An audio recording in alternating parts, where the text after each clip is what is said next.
Ladies and gentlemen, we are about to start our program. Please, can we kindly ask you to take your seats? Thank you.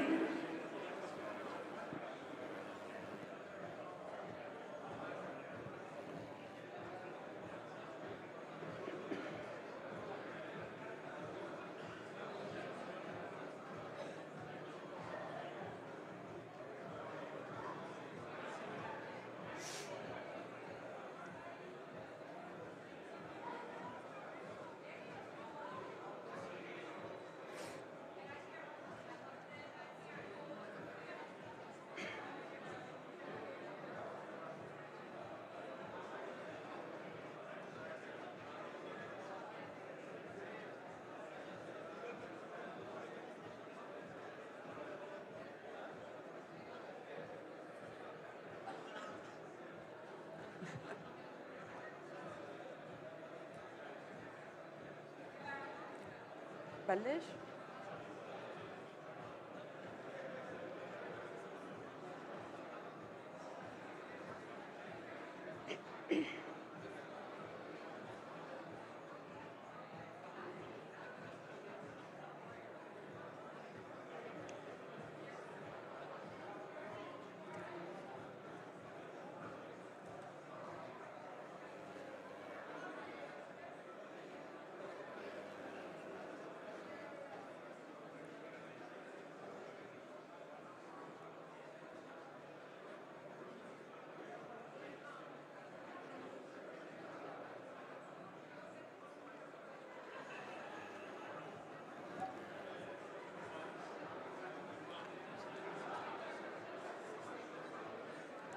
Your Excellencies, distinguished guests, ladies and gentlemen, good morning, sabah al-khair, and a very warm welcome to all. On behalf of the European Union delegation to the Sultanate of Oman, the EU-GCC Cooperation on Green Transition Project, and our co-organizers, BIRBA, it is my pleasure to welcome you all to the second edition of the EU-Oman Green Hydrogen Forum, held today on the sidelines of the Green Hydrogen Summit Oman. My name is Rania Nasser, and I'm delighted to be your host, guiding you through today's program. It's wonderful to see such a strong gathering of leaders and experts from government entities, policy institutions, energy developers, ports, and technology companies, all united by a shared commitment to advancing Oman-EU cooperation in green hydrogen. To begin our program, it is my pleasure to invite His Excellency Christophe Fernand, Ambassador of the European Union delegation to the Kingdom of Saudi Arabia, the Kingdom of Bahrain, and the Sultanate of Oman, to deliver his opening remarks. Welcome, Your Excellency.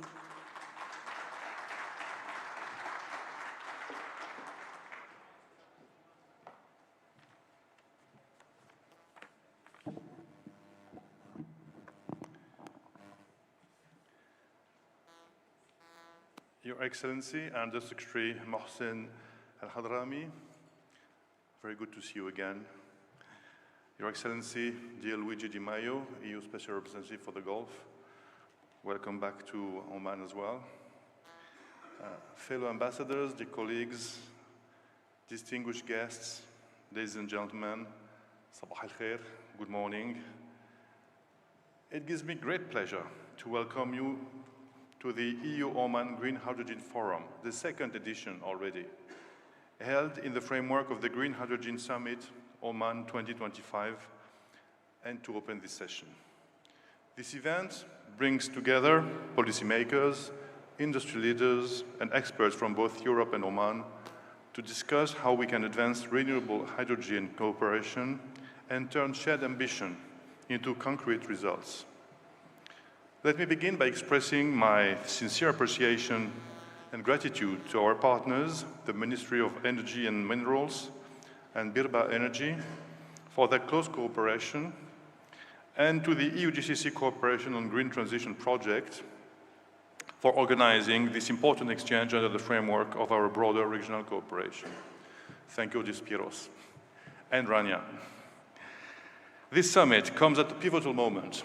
Despite some headwinds, the global energy transition continues with great pace, with hydrogen as an essential element connecting renewable energy generation, industrial innovation, climate ambition, with new growth opportunities. Oman has positioned itself as one of the most credible and forward-looking actors in the field. Through its national hydrogen strategy, the establishment of Hydrom, and its ambition to produce over 1 million tons of green hydrogen annually by 2030, backed by tens of billions of dollars in planned investment, Oman is sending a clear message to the world. It is ready to lead. For the European Union, this partnership carries great strategic value. Under the European Green Deal, the EU will become climate neutral by 2050, a target that will require also importing renewable hydrogen from abroad to decarbonize our heavy industry, maritime and aviation sectors. We know we cannot meet this demand alone. That is why cooperation with ambitious and trusted partners, such as Oman, is essential to link Oman's vast renewable potential with Europe's technological expertise and growing demand for clean molecules. This alignment opens a window of real partnership, one that can connect our strengths, build long-term resilience, and shape the emerging global hydrogen economy together. But beyond technology, our cooperation is also about building ecosystems, connecting research, policy, skills, and industry in a way that drives sustainable growth. That is precisely the purpose of today's forum, to explore the full hydrogen value chain from production and transport to end use in sectors such as shipping, heavy industry, and power generation. Several European and Omani companies are already working side by side on pilot projects and feasibility studies that could soon become the backbone of tomorrow's hydrogen corridors. These collaborations are not only about exporting a new energy source, they are about creating new opportunities, new jobs, and new capabilities for both sides. We aim to strengthen cooperation across the Gulf on renewable energy, decarbonization, and sustainable economic diversification, turning shared goals into practical collaboration. As we look ahead, the EU sees Oman not only as a key partner in the energy transition, but also as a strategic bridge between regions, linking Europe, the Gulf, and Asia in the future global energy landscape. What unites us is the conviction that the green transition is not simply a policy agenda, it is an opportunity to build new partnerships and to connect innovation, investment, and people in ways that will define the next generation of sustainable growth. In closing, I would like to thank again all of you for your presence and your engagement, and I'm confident that the dialogue today will further inspire new avenues of cooperation in the years to come. Thank you very much again.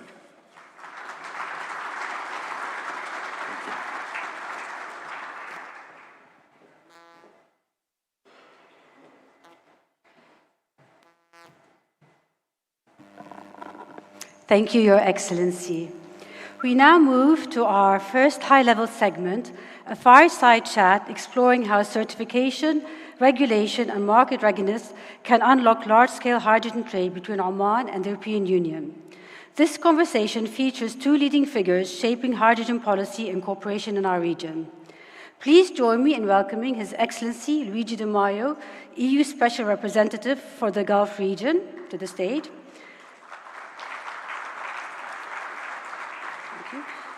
Please also join me in welcoming His Excellency Mohsen Al-Hadrami, Under Secretary, Minister of Energy and Minerals for the Sultanate of Oman. Please welcome.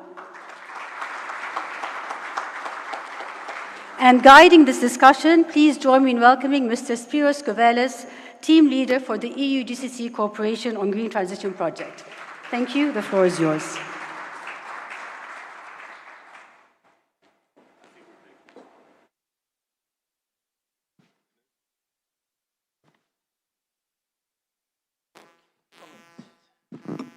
Good morning, everyone. I'm very happy and honored to be here with not only two excellencies, but two people that I have the pleasure of considering my friends.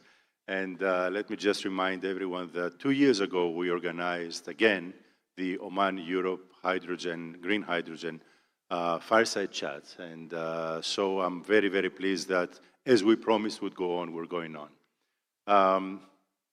And the Secretary, Luigi, I can call you Luigi, right? Thank you.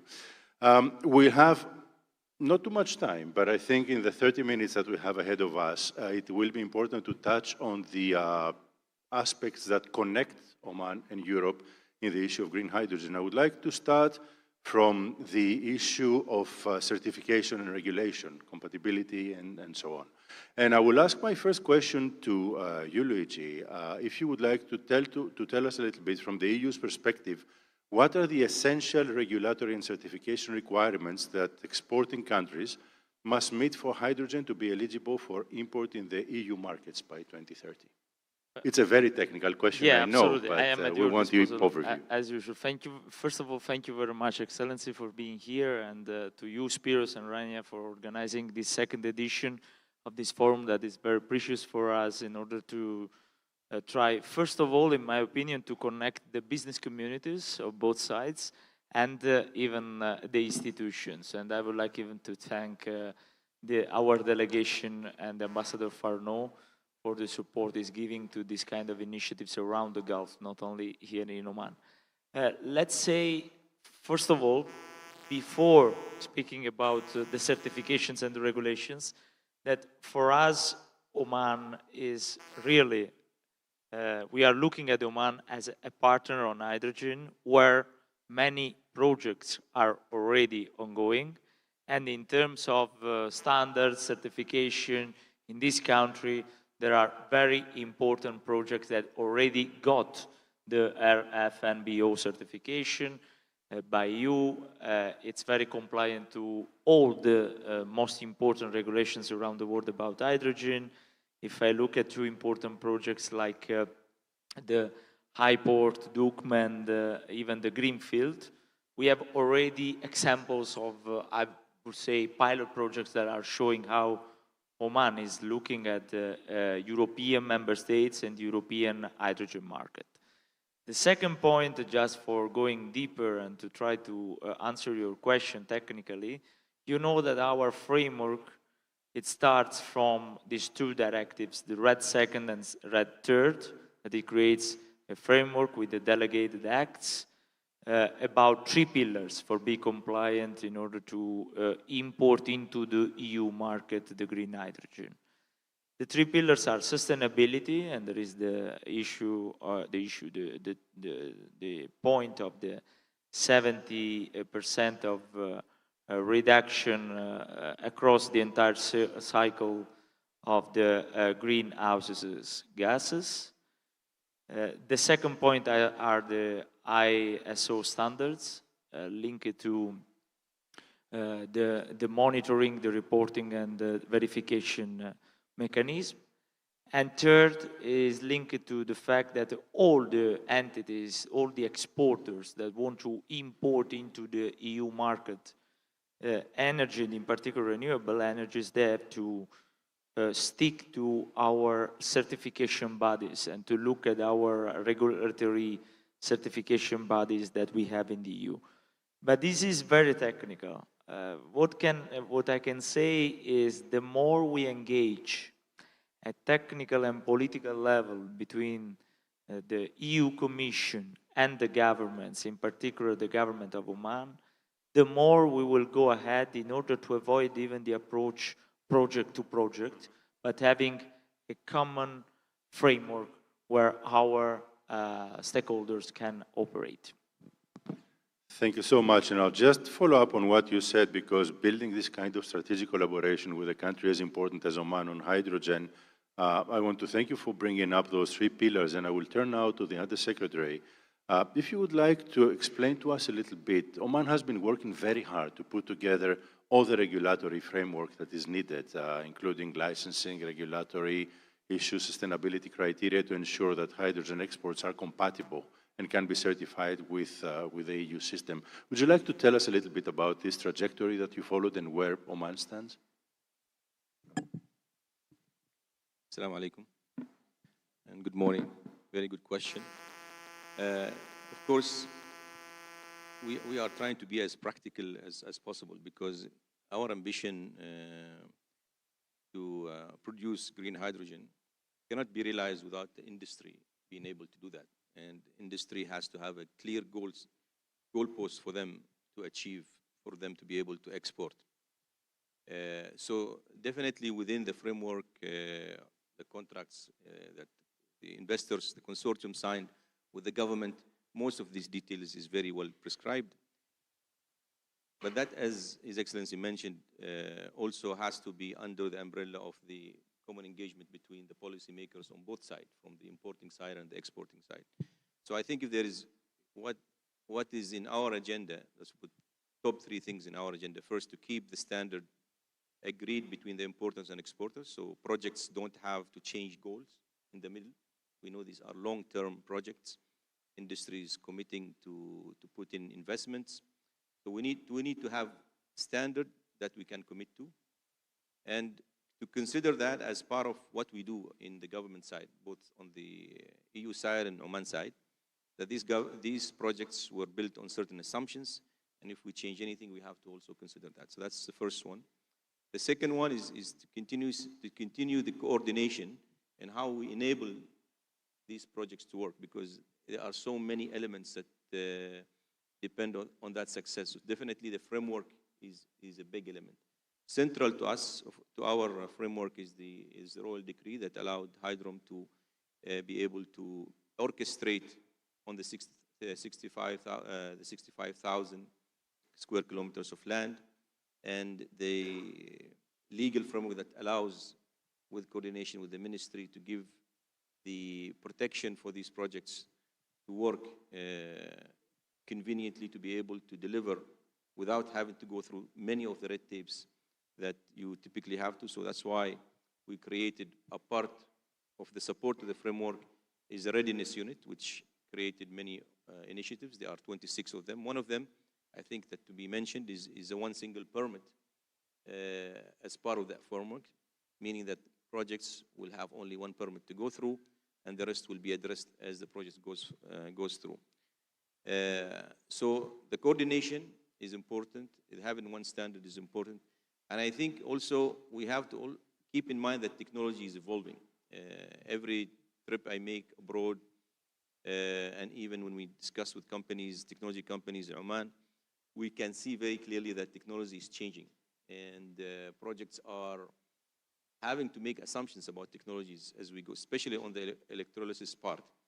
And for that, policymakers have to also take into account what could be the incentives and the mechanisms for us to enable these technologies to become reality in projects, because that's where we are trying to work the cost down. And for that to happen, we need to scale technologies up to a level where it's actually making an impact on production.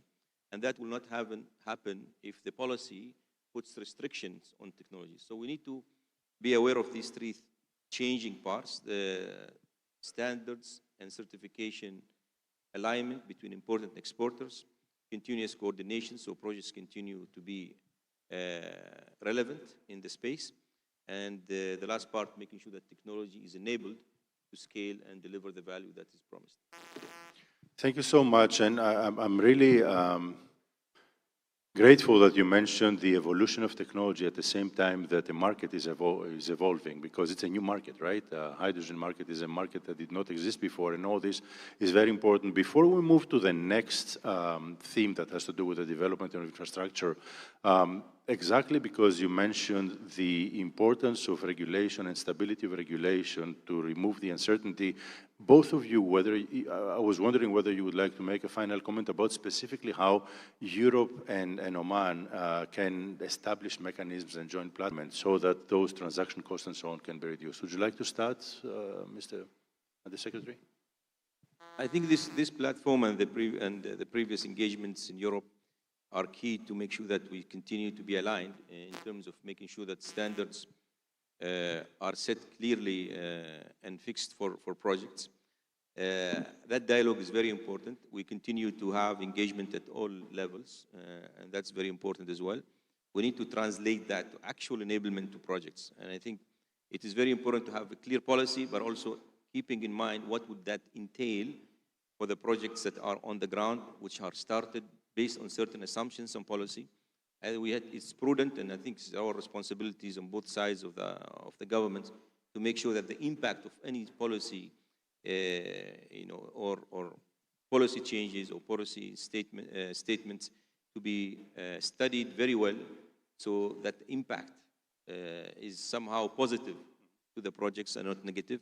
And if there are any some sort of step outs to be taken, then it has to be in coordination. So because projects could potentially impacted on one side or another, because there's a supply side and there's a demand side and there's a corridor side.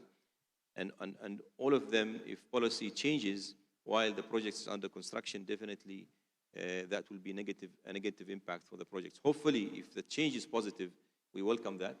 But what we would like to see is that we have close coordination through this platform with the European side, that we make sure that any impact is taken positive. And I think that's for the benefit of both sides. If we are able to reduce cost of production, definitely both sides will benefit. Thank you so much. Luigi, you want to add something to this, please? First of all, I agree with His Excellency about the engagement. In my opinion, at political level, the highest possible level, and we really appreciate the presence of Oman even in Brussels. The Minister of Energy was almost 1 month ago in Brussels for the Green Hydrogen Week, and you can see immediately how Oman and the investments that this country is doing, and even the technologies that is developing are very precious to us in the discussion with the rulers, with the commissioners in Brussels, with the directors, when it comes to how to adjust our trajectory in terms of standards, but even in terms of trying to coordinate and centralize the demand of hydrogen. Because I can understand and I can imagine that it's not easy to deal with the European single market for a country like Oman, because on one side they have Brussels, on the other side they have the member states. And the best case scenario would be to have a real coordination and, let's say, centralization of the hydrogen market in terms of demand and supply in Brussels. This is the aim, this is the ideal world. At the same time, not only the political engagement, I think we have to work more and more as technical working groups in order to develop common policies and align the standards about what I already mentioned is the life cycle assessment and the monitoring, reporting, and the verification mechanism, because technically I am sure that our technical parts are able to go ahead and to proceed and to create more and more predictability in a sector where the technology is evolving very fast, as was said, and so we have to keep the neutrality of the technology, developing our regulations in order to have predictability. And finally, the pilot projects. The more we develop projects, the more we can test the level of the, let's say, hydrogen valleys in Oman in terms of EU compliant regulation. Thank you both so much. And just to make things a little bit more complicated than what you said, Luigi, it's not only Oman, Brussels, member states, but then you also have the importers-exporters, which is private companies. So the layering is quite complicated, and this is why I agree with both of you that having stable, understandable regulation is very important to lay the ground. But we have been turning around the point of technology, and I want to come to infrastructure as well. And again, I will turn to you, Mr. Undersecretary, about the key infrastructure or supply chain issues and bottlenecks or points that need to be addressed on the side of Oman, and what you are doing for that to enable Oman to go to the next phase, which I am sure that you're already doing, but I'd like to hear how you're doing this, to go from project announcements and development to the large-scale exports that Europe is looking towards. I think it's always been our view that scale is going to be a big factor. And definitely a common infrastructure would enable that, and also help developers focus on what matters most. Also, we have, I would say, experience in building common infrastructure and gas in Oman. So actually, we do have the capability to build a network of gas, and we have the local champion. We have also the international partnership. So it is imperative that we use this strength strategically to be able to reduce the cost of production and to be able to fast-track projects. Now, we have taken the infrastructure ambition into the next level in the last, I would say, 1 year, and we are now very clear in how that model works and how the local players will interact with the international players, how will investment work. So I think that is on the positive side. We made very good progress, and I'm very happy with it. Do we have a lot of work to do? Yes, definitely. We still have, from a readiness perspective, supply chain, getting the equipment in, being able to build, to coordinate the timing. Hydrom has a lot of work to do in terms of making sure that timing of infrastructure and projects are well positioned. At the same time, enabling projects to actually deliver on time as promised is also a critical element. And how we're doing that is actually we are learning from the existing renewable work that is happening today. So we are installing, we have 3 projects on wind right now. So we're expanding on wind, on the renewables that is going to penetrate the national grid. So we are taking the learnings from those into the future green hydrogen projects. That is the same when it comes to solar. But definitely as well, we do have the pipeline experience that is existing in the country.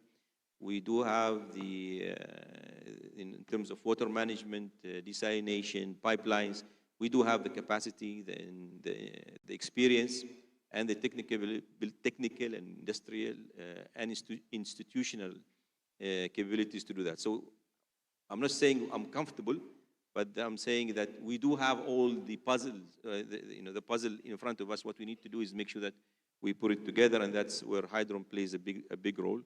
Definitely, all other government entities are in coordination, and I think what we decided to do from the readiness unit perspective was a very wise thing to do. We have uncovered a lot of challenges that is expected to be facing projects. We have taken the necessary steps to reduce those challenges, to reduce those administrative tasks that we expect.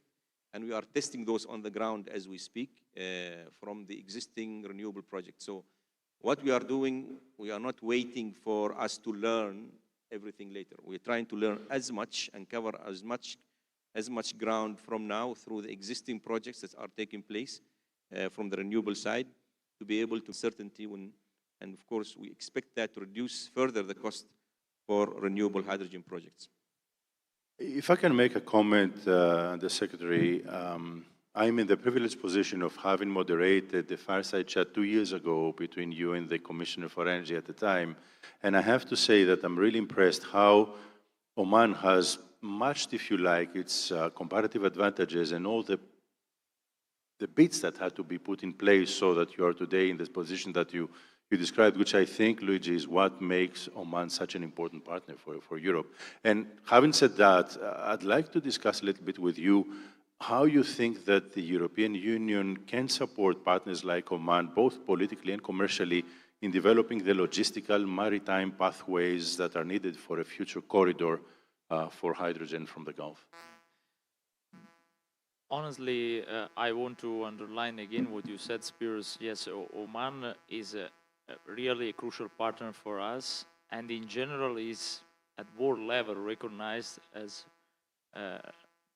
the actor or among the most important actors in terms of development of hydrogen. Then for us as European Union, it's not only about hydrogen. Oman is a partner for many other things. Indeed, we define and we consider Oman a strategic partner, looking at the holistic approach that we have towards such an important country like this one. If we look at the connectivity and the corridors, in general, connectivity, corridors, from this region to Europe, from Europe to this region, it's part of our strategy to the so-called Gulf region. And it's not only the Gulf region, it's even the connectivity with the Indian market and so on. But looking at your question and the hydrogen corridor, CU Oman, I think we have to invest in three precise strategies. The first is to boost and to push more and more in Europe in investing in our ports infrastructures, ammonia handling, hydrogen handling, technologies, infrastructures, investments. This is something that we can do with European funds to our member states, and our member states, they can do in partnership even with the private sector. We know that the most developed realities in terms of hydrogen are the ports in Germany, Belgium, and Netherlands, if I look at the relations with Oman, but there is a lot to do, much to do even in other ports and other infrastructures. Sometimes the ports, as you know better than me, Spiros, are cities in the cities, autonomous entities, and this is why we have to work more and more even with these entities, not only looking at the, so it's even more complicated of what you said, because you had the private sector, I had even the autonomous entities, administrative entities on the ground. The second point is the financial institutions. The global gateway, it's something that we can use for that. I think that we have to connect more and more the strategy of the European Union to the GCC countries, in particular to Oman, and the global gateway for developing, in particular in this field, more projects. The second point is the European Investment Bank. The EIB has all these green package of finance tools, and for our companies is very important in order to have the opportunity to achieve the goals and to take all the opportunities along this corridor. And finally, the export agencies, because the export agencies on both sides, they can play a very important role. Really, finally, is to use even this tool that we have, that is the hydrogen bank. I know that is still far from the idea of centralizing the demand, but the hydrogen mechanism, the hydrogen bank, and the H2 global tool, altogether they can help to ease the relation between supply and demand, and in particular, in this case, to try to create a model for avoiding a case-by-case approach, but with a wider framework.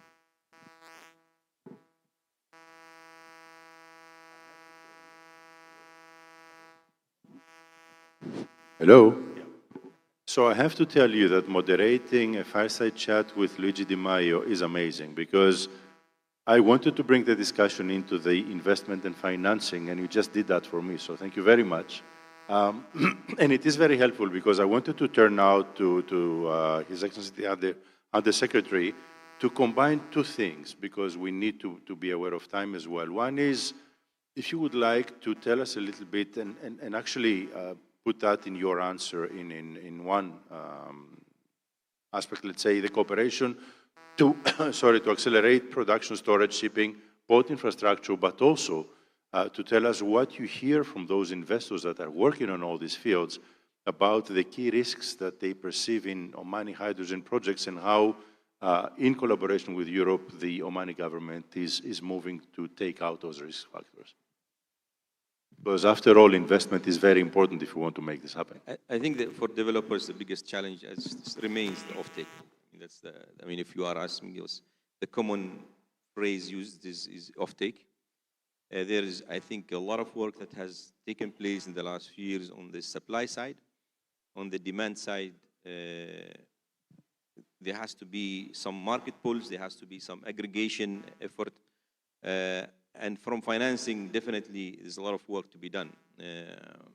However, I would say in the last few weeks, recently we are seeing more progress. At least dialogue has kind of more opened up on the financing side, at least from our side in Oman. And that was actually enabled by the fact that Oman Net Zero Center was created at the beginning of the year, and by mandate, the carbon market and green financing was an element that was not it was not on the center of discussion at the beginning, but now with Oman Net Zero Center, we are able to, I would say, open that dialogue, and that progressed to a point where now we are seeing much more, I would say, response and cooperation from the financial institutions. So I think there is a lot of work to be done on the financing side. There's a lot of work to be done on the demand side. And there is a lot of work to be done from the understanding side, because I think there's what changed from the last, say, 24 months is that the fact our understanding of energy demand has changed. And that's driven by the fact that we have very solid outlook in terms of energy demand globally, driven by many factors that were not in the equation, let's say, a year ago. Data centers, for example, we have a lot of demand from data centers that are coming into the system. There's a lot of demand on industrialization coming to the system, at least what we see in Oman. And we are seeing the same, at least in the Middle East region. And we can correlate that to technological advances. We can correlate that to demand on AI, AI demand, higher computing power, et cetera, et cetera. So all of that is actually bringing to the sector security, which was not in the topic. People kind of relied too much on the conventional sources of energy. Now, hydrogen is actually driven by security, and the way I see it is becoming more inevitable. So the negativity that was pushed was a narrative, but reality is bringing back reality. Reality of numbers is bringing back the discussion to a much more realistic discussion. So now I think we are at the stage where the financing sector is starting to see that, okay, this is something that we have to address. So I think there is a bit of interest that was lacking, now is coming back.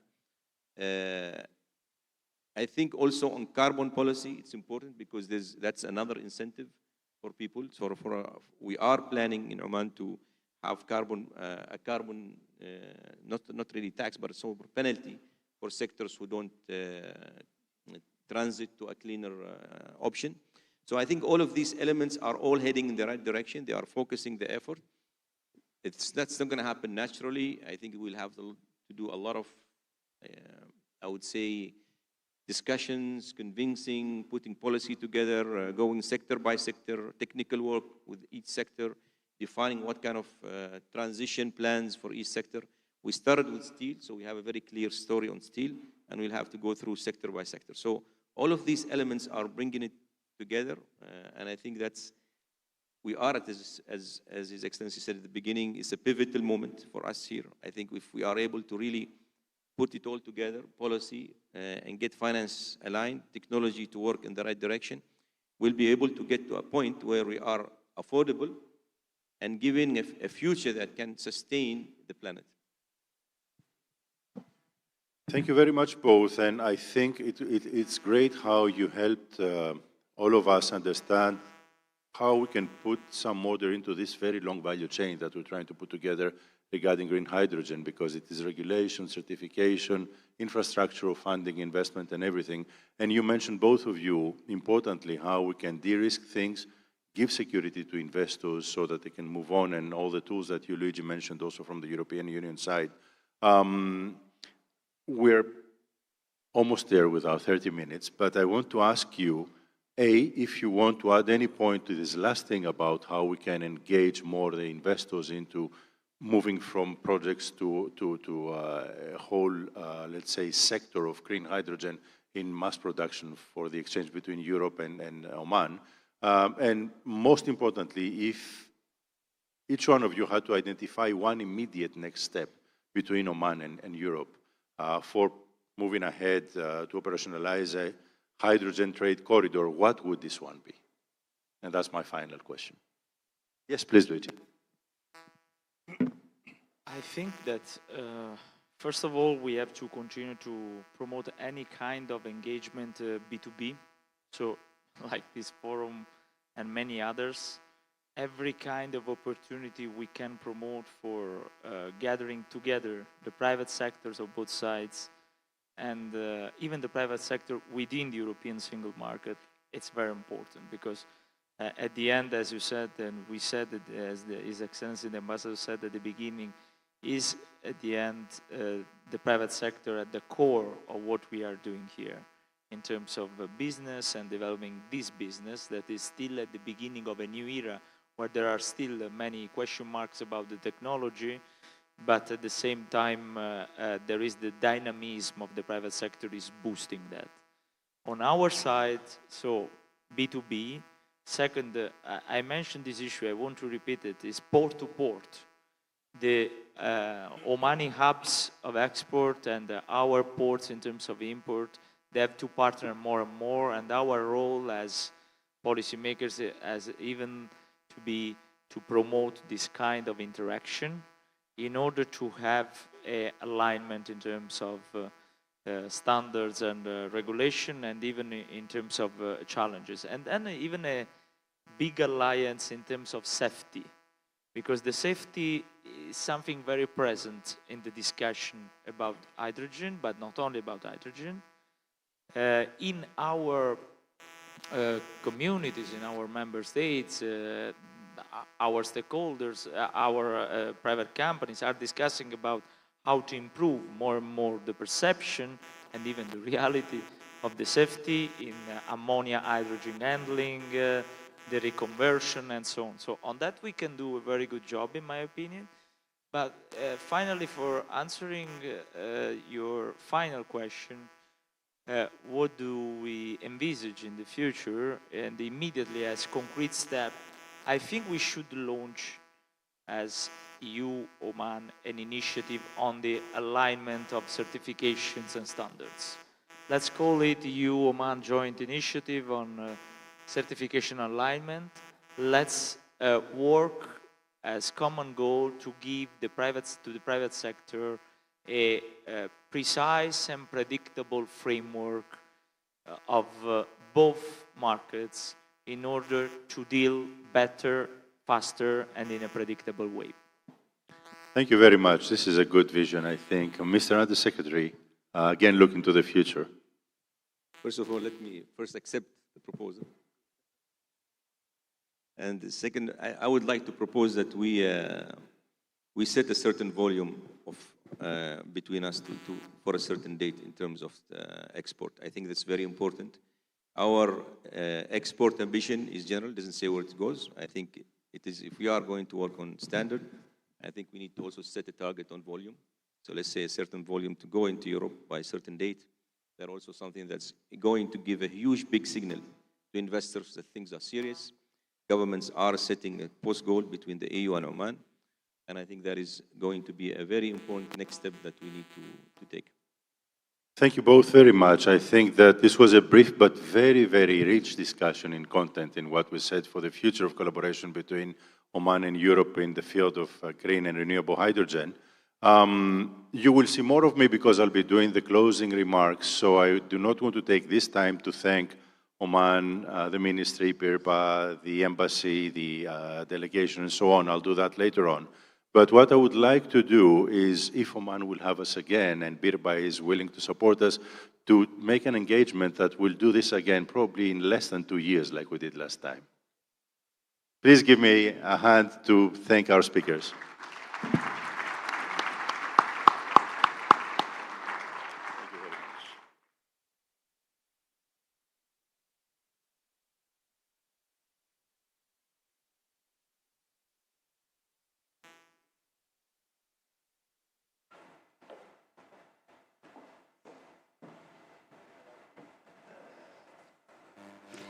Thank you all for this excellent, engaging discussion.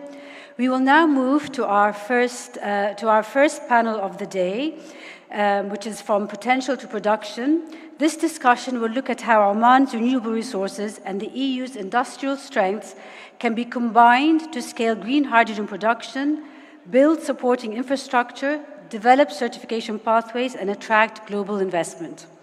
It is my pleasure to invite to the stage our moderator for this session, Mr. Frank Wouters, Chairman of the MENA Hydrogen Alliance, who will be introducing his respective panelists to the stage. Frank, the floor is yours. Thank you.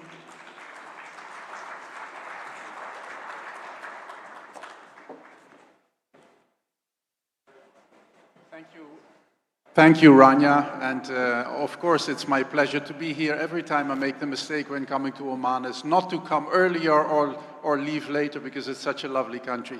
I would like to invite my panelists to join me on the stage. So please come up here. Engineer Abdulaziz Al-Shidani, Mr. Maxus Exenberger, Mihara Gurouj, Akram Azarbayev, and Mr. Erik van der Heijden. Please have a seat.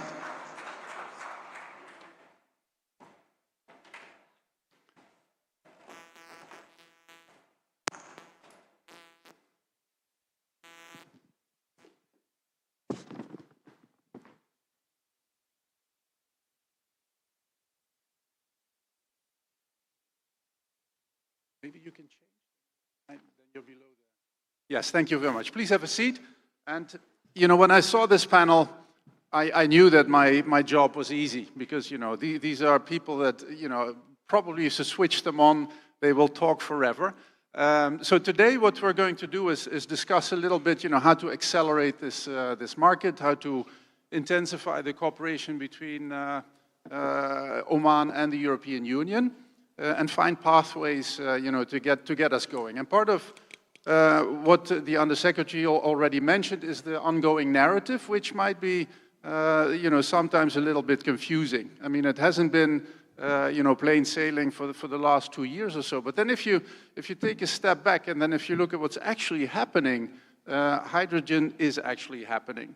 We've seen a 9-fold increase of installed electrolyzer capacity in the last 4 years. And if you then put that into a graph, it's exponential growth. So when people say there's a slowdown in the market, that is technically absolutely wrong because we're actually growing pretty healthily. Of course, maybe not as fast as we'd all hoped maybe 5 years ago, but it is happening and we are growing. And part of what we're trying to, you know, to do is let's say, recalibrate where we are and what are the pain points, where do we need to push to accelerate and get, you know, get on a even faster growth path.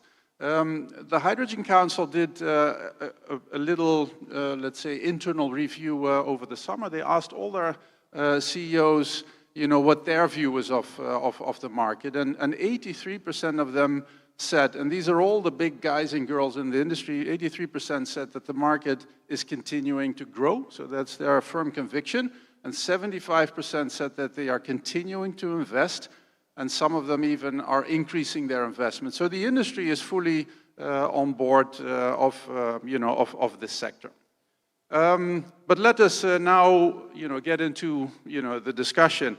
Engineer Abdulaziz, what progress has been made in translating Oman's national hydrogen strategy into bankable projects? Where are you at the moment? First of all, good morning to you. You hear me? Good morning to you all, and thank you, Frank, for having me in this panel today. But let me remind the entire, audience today that we just completed 3 years since we started our real work in Oman. And what we, just repeating what just His Excellency Mohsen said, because we speak in the same narrative, and we're telling the same story, that the royal decree that was issued back into early 2023, earmarking 65,000 square kilometers of land and few other clauses, half a page, put the legal basis for everyone to operate within this framework. Hydrogen was established, Hydrogen was mandated as well on certain elements to take lead. The ministry has certain as well oversight and regulations. And from there, I think we achieved 3 things. We have put a structure around 3 things. Land availability. Anyone who wants to come in Oman and as well within the ecosystem are very clear on the potential we have. We have the solar radiation, the renewables, the wind speed, but as well the lands available to us to operate and invest in this sector. The second thing is that the common use infrastructure was as well put in place. As we speak, we have completed the pre-feed activities for the 3 major elements, which is desalination of water, pipelines of water, and hydrogen transportation, and electricity transmission line. We have already started addressing the ecosystem. the things that normally will get us by surprise once we start executing projects. And that was maybe an early thinking of what could be the challenges when we get to the point of executing these projects. And that was addressed through as well a collective effort by having 58 entities from the government and the private sector sitting together, coming up with 26 initiatives, out of which was the single and automatic permit, reducing the number of 36 entities that required to provide an approval or no objection to around 7, and even those 7 are providing their requirements and granting their approval the moment we award a contract. Similarly, we have as well worked with Asyad Group to come up with a logistic, I would say, overview, the challenges that we might be facing when we address transporting all of these heavy or oversized materials, the number of wind turbines we're talking about, and all of this, learning from existing projects, and making sure that we have a proper plan when we get to the point of executing these projects. And as we speak, Asyad Group have already set up an initiative called Control Tower. They will be monitoring all the material from the moment they are received at the ports, all the way to the sites, making sure that's a seamless transportation of all of these materials, including all the permits, including all the equipments.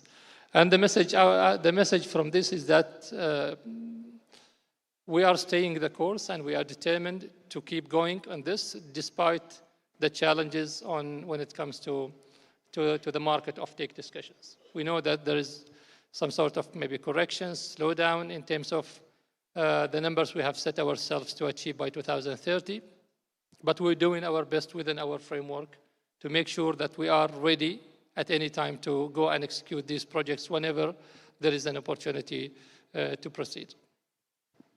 No, thank you. That's very helpful. And I would also like to thank you for this excellent segue into my next speaker, when you mentioned offtake, because Marcus Exenberger is, of the H2 Global Foundation. And maybe you can explain a little bit how that works, and how are you engaging in Oman? First of all, from my side as well, thank you very much for having me here today and to give me the chance to explain H2 Global. We started 5 years ago, and the Undersecretary mentioned it already. So one of the core challenges right now on the market still is offtake. And we thought how to overcome this chicken and egg situation, how to provide a real offtake for a time being, especially if there is no market, and the market for green hydrogen or clean hydrogen and its derivative is really just growing. So what we are doing is more or less we are simulating a market.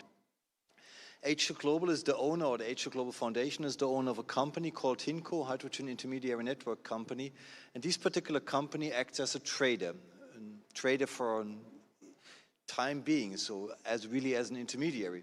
So we are buying based on regional or global auctions. We are buying green hydrogen, clean hydrogen, or its derivatives, and we are selling these products time divergent into markets, mostly in the European market, German market, other markets as well. We are doing that on behalf of governments. So the German government, for example, is one of the governments who's making use of H2 Global. Other governments are doing as well. The same, the Dutch government from the European Union. Other governments outside Europe who wants to export or wants to support their export industry, like Australia, like Canada. With India, we are in very advanced discussions and negotiation about that. H2 Global is a European instrument. It is not only made for the German government, it is really made for the European content. And that's the reason why we are cooperating so closely with the European Commission. Luigi Di Maio mentioned that already, that beside the European Hydrogen Bank, or H2 Global, I would say under the umbrella of the European Hydrogen Bank, is an instrument what is and what can be used by the European Union. One last thing, if you allow me. The German government provided in the budget 2026, now currently it was decided last Friday, to provide another 2.36 billion for an ESAF auction. The government of Luxembourg decided already to join this initiative to provide additional funds to it.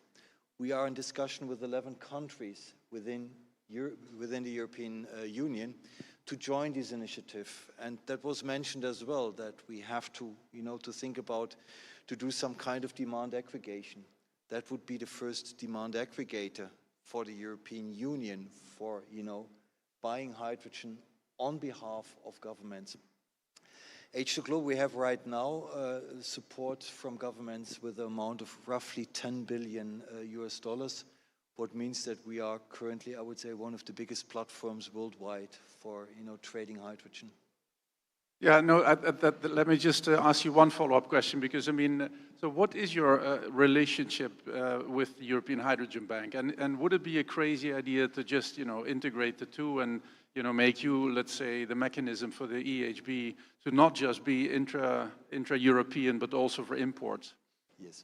The former Commissioner, Kadri Simpson, has sent a letter, it was in July 2023, I guess. And she invited all member states of the European Union to join H2Global as an initiative. And she said that H2Global is the so-called import leg of the European Hydrogen Bank. This is our understanding, so we are acting as that. Currently, there is no funds available based, on the European Union budget or the Commission's budget, so we are making use of budgets provided by the member states. Whenever, and hopefully in 2027, the European Union is able to provide funds for importing hydrogen to the European Union, I hope they will make use of H2Global as an instrument, because it doesn't make any sense to develop this same instrument again. It is already there, and like I said, we are Europeans, so we are based in Europe. We have an office in Brussels. We are acting and doing that already on behalf of the member states. So it is. No, I mean, I see the beauty of that, because you actually also take care of the offtake, which is something that if you apply for EHB, project status, then you have to come with the offtake, whereas H2Global does that for the develop. So they're disjointed auctions, so that's obviously very different. Thank you. Let me skip to Nihara. So Shell, of course, you've been in Oman for a very long time. Some would even say you're an Omani company. Describe the differences between fossil hydrocarbon projects and all the new stuff that we're seeing, the renewable hydrogen, renewable ammonia, etc. Are there differences? What are they? Thanks, Frank. I love this question, and I can probably talk about it for an hour, but we have limited time, so I'll keep it short. So you're right. I mean, I've been with Oman Shell for almost 4 years now, and most of that time has been a part of our green hydrogen journey. And it's so nice to be here today, and I think compared to the first time we attended the conference, now we have more friends in the audience, so it does feel a bit more like a group of us trying to make something work. In terms of fossil fuels versus hydrogen, look, it's quite natural, because on the surface of it, it does look different. You are talking about hydrocarbons versus electrons or hydrogen, but I think there are maybe more commonalities than people appreciate. So let me talk a bit about the commonalities, and then I'll talk about maybe 1 or 2 points that are quite different. At the end of the day, the way we see hydrogen, it's quite similar to, I think, energy value chains have been, and it is really about bringing the integrated energy value chain together. If you talk to our industrial customers in Europe, this is actually the feedback we get as what they value and appreciate in companies like Shell, because we have a vast amount of experience actually piecing together the value chain a bit at a time. And what we're trying to do in hydrogen is really, given that it's a growing but nascent industry, we are trying to piece together that value chain, sort of the same reason we're in this room together. And that's where there's a lot of overlap and ability to use synergies and complementary, I would say, expertise, whether it's in the production arm, the storage and distribution, and then sort of even when you talk about port to port, beyond going from the port to the end customer, you are again back to supply distribution. and also coming up with a product that our customers can take and afford. So experiences of companies like Shell, which have been in refineries, are in refinery, in petchem plants, in sort of these other sectors where we are looking to decarbonize through hydrogen, whether it's experience in having large commercial fleet vehicles in our own business, I think there's really an ability to maybe find solutions with all the new players that we need through technology, et cetera. A really neat example I'll just kind of maybe put into the room is when we started to develop offshore wind projects. You know, yes, it is a different product that you are making, but there was a lot of learnings we could apply through our deep water experience because it was about understanding the oceanic ecosystem and the commercial and regulatory landscape. So I think, yes, there are differences, and maybe the biggest difference is the reliance of hydrogen on policy regulatory frameworks today compared to hydrocarbons. But I think there's maybe more commonalities than differences. And in terms of, let's say, how you finance these large capital-intensive projects, is there, let's say, you know, what are the differences between those? That's probably where you have a lot of similar language. I mean, my specialty is in looking at projects from a investability, affordability, and bankability perspective. We talk the same language when we talk about financing hydrogen projects versus fossil fuels or onshore power or offshore power projects. They need to be affordable, which is sort of the initial capital outlay. From an investor perspective, you need to get the return for the risk that you are putting on the table. So I think commercially, sort of engineering solutions, cheap financing, all of this can be an excellent enablers. But when we talk about bankability, we are also talking about TRL levels, so bringing technology readiness to market levels that can be acceptable to lenders. We can load up a project with a lot of cheap debt, but that puts an enormous amount of risk on the equity holders. So that could increase the cost of the equity. So it's no one silver bullet, I think. Ultimately, the sustainability of this value chain is going to be based on making a product that is affordable to the end customer, that can survive the subsidy short-term steps that we take to enable these projects. And that's where I think the technology and the cost story needs to come together. No, thank you. That's very helpful. Now, Akram, you know, you're part of OQ, but then the alternative energy, you know, side of things. How are you positioning yourself within the Oman's hydrogen value chain? Thank you, Frank. Very good question. So indeed, there's maybe a few levels that I can mention here. So first of all, as we're working on hydrogen, we're of course part of a number of consortiums as OQE, where we are developing with our partners, with our lead developers. We are also putting a lot of effort into renewables. And those of you that follow the latest events are aware that we are entering renewables projects as co-developers, as lead developers, and also minority participants. And all of that is a very big part of that strategy. Apart from decarbonization of Oman, is also developing a skill set in a scope which tends to be 40 to 60% of a hydrogen project. Yeah, so we're not only involved in hydrogen, we're also involving ourselves in renewables for that reason.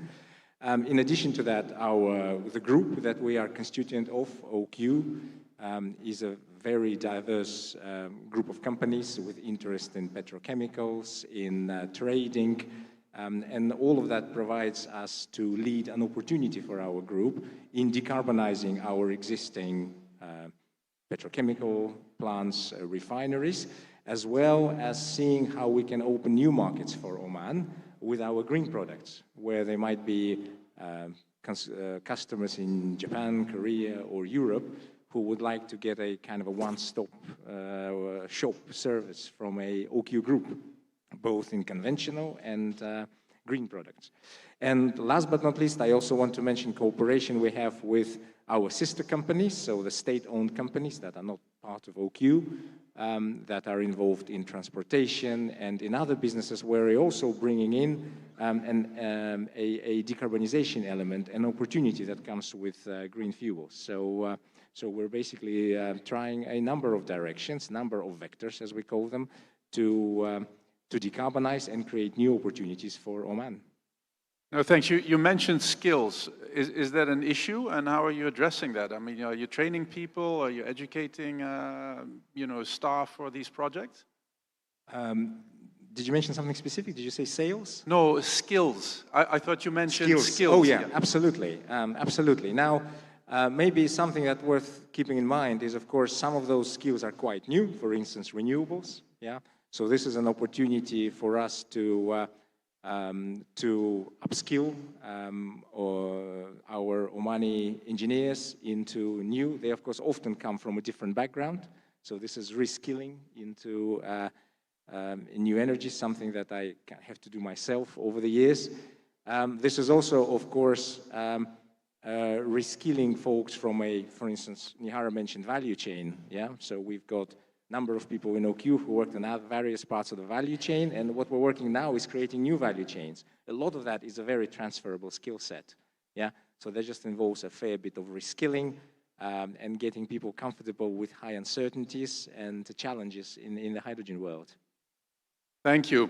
Now, over to the Netherlands. Eric, you hosted us in, when was it, in April or May, a fantastic tour of the port and all the stuff that you're doing. It was really impressive. Now, what infrastructure are you developing to connect Omani exports with European demand in the port of Rotterdam? Thank you, Frank. Before answering that, let me say it's always a pleasure being back here in Oman. I just arrived here a few hours ago, so only a few hours here in the time already met so many valuable friends and relations here. So it really feels almost like coming home. And also another example of increasing partnership in EU and Oman, that's the first time now I could take a direct flight from Amsterdam to Muscat since a few months. So that makes it easier, maybe even easier for me to come over here. Yeah, now coming to the question, of course, it was already mentioned, ports play a very important role in the supply chains. And of course, Rotterdam, as a big port in Europe, but you can mention maybe the whole cluster of ports, also Amsterdam and Antwerp, where we are actually a big connected cluster, where it now comes from fossil energy. 13% of all the energy used in the EU comes to the port of Rotterdam in a fossil way. And for that, all infrastructure is in place, like a complete ecosystem with pipelines and storage and so on. And actually the challenge is that we need to, let's say, copy that also for the whole new decarbonized future. So that we working hard on that. And when I say we, of course, use a port, it's the whole ecosystem with companies like Shell and Vopak, Advario. So it gives examples of storage companies, also GasUnie, infrastructure provider, to make this infrastructure happen. And also referring to your opening statement, things are happening already. We have in the meantime already 2 FIDs of electrolyzers being built in Rotterdam. The one from Shell is already almost operational. And it's good to mention that we have players like Shell, for instance, that already are early movers and stick their neck out to make these investments, because of these investments, GasUnie was able to take the FID for the hydrogen backbone. So good to have this launching customers. And this hydrogen backbone also, FID has been taken for the first 40 kilometers of the backbone in Rotterdam, which will be the starting point of the whole Netherlands and European hydrogen network. It's already under the ground, all the pipelines, and now they're testing, commissioning it. So it will be operational next year. Same for the CO2 pipeline.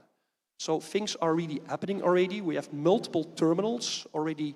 Some are quite close to taking FID, or are very further developed plans to all taking their part in the value chain by being able to receive ammonia, including ammonia crackers, but also other derivatives like methanol, also liquid hydrogen, which we're working on in different poles, and even on other derivatives. So that's what we as a port, we want to stimulate, to facilitate. because this is something that we want to happen for the parties in our port and also able to make the offtake happen in Europe. But we can also do this together, like say, an ecosystem with parties.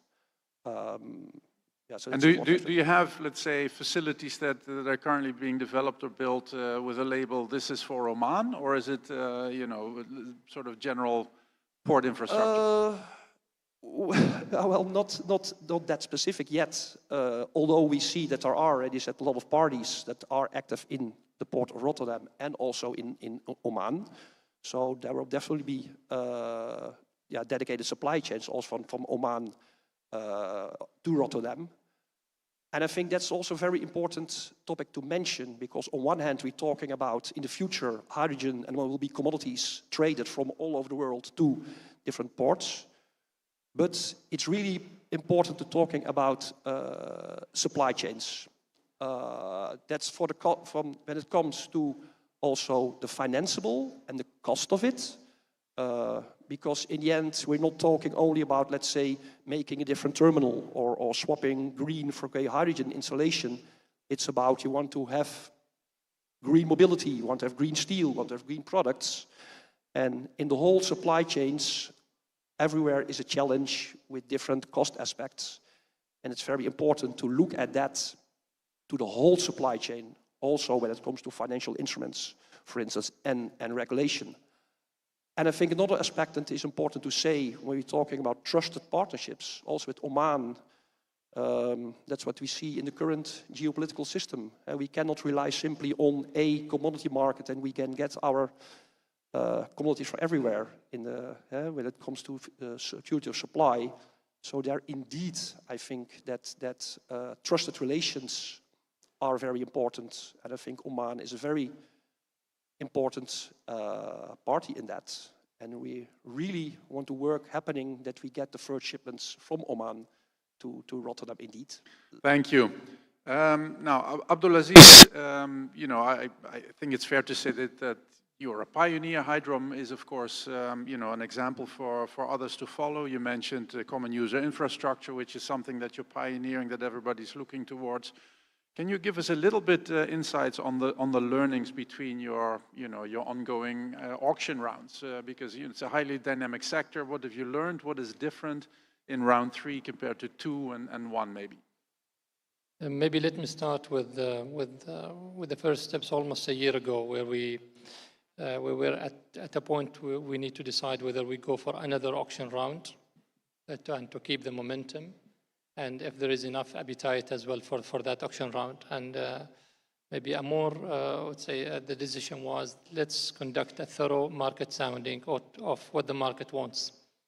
And an outcome of the market sounding was that we need to reduce the size of the projects, ensuring that we create an avenue as well for medium-sized investors to come in and participate, and as well to try to tap into maybe smaller offtake opportunities that might be existing somewhere in the market. And therefore, we designed round 3 different than round 1 and round 2, and where we still offered the same size of land, 300 square kilometer, but with the option to start to develop 1/3 of that land, as low as 100 square kilometer, and 1/3 of the minimum production target, reducing it from 150,000 ton per annum to as low as 50,000 ton per annum, with as well with the room for investors to express their willingness to expand in future. So that was one of the tweaks that we've introduced in round 3.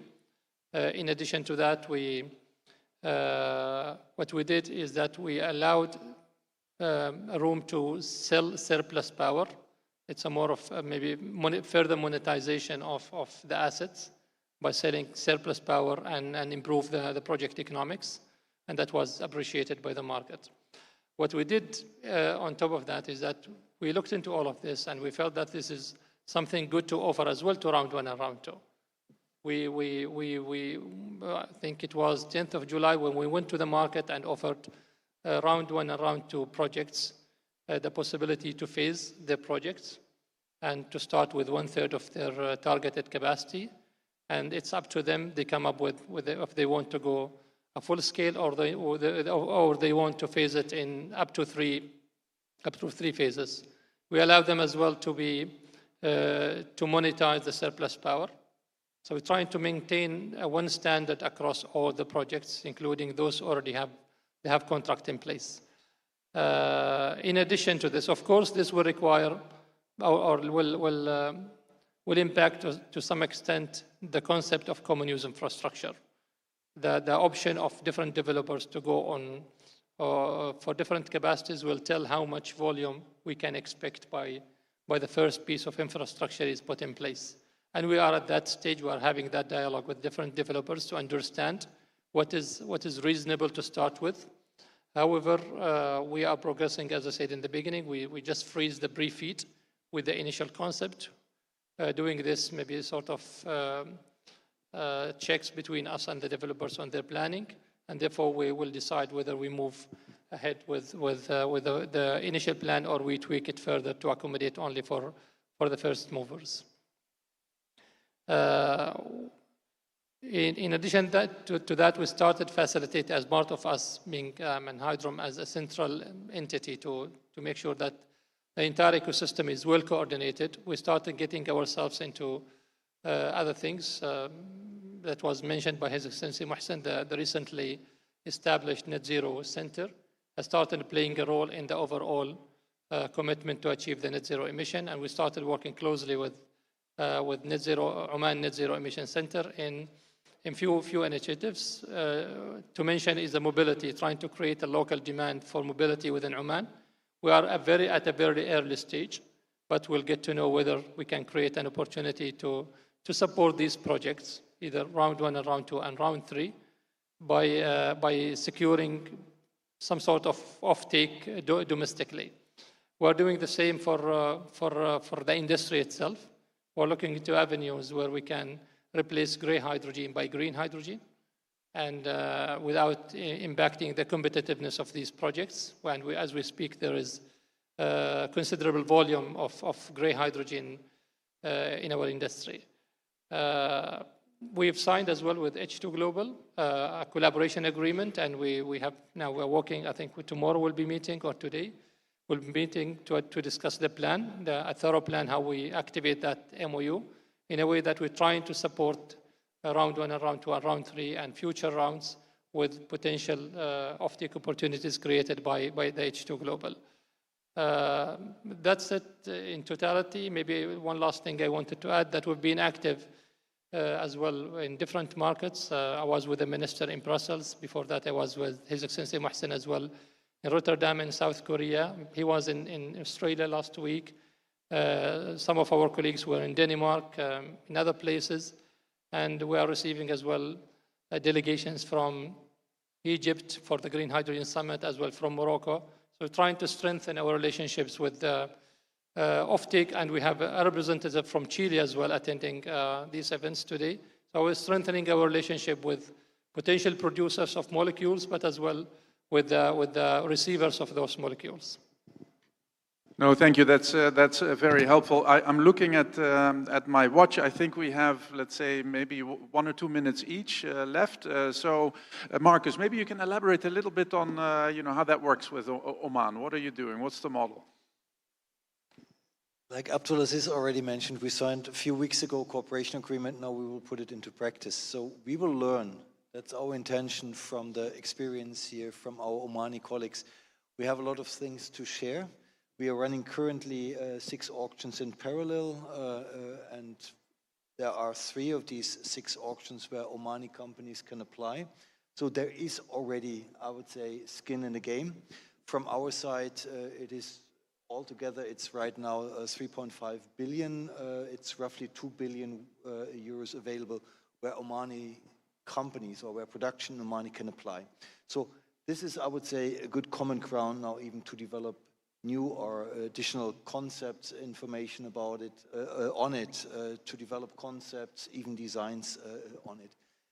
Oman is a very important country for us, and what we have that's, I would say, the spirit from our side as well within this cooperation is to open in a short period of time our first office here in Oman as a regional hub, as a direct, let's say, contribution to the work we have planned to do now with our Omani colleagues here.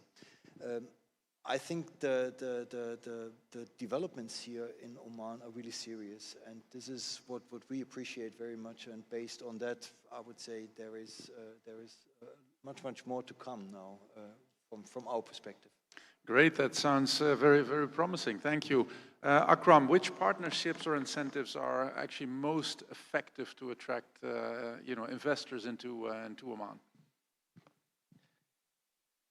Well, I think there is no a single answer to that question.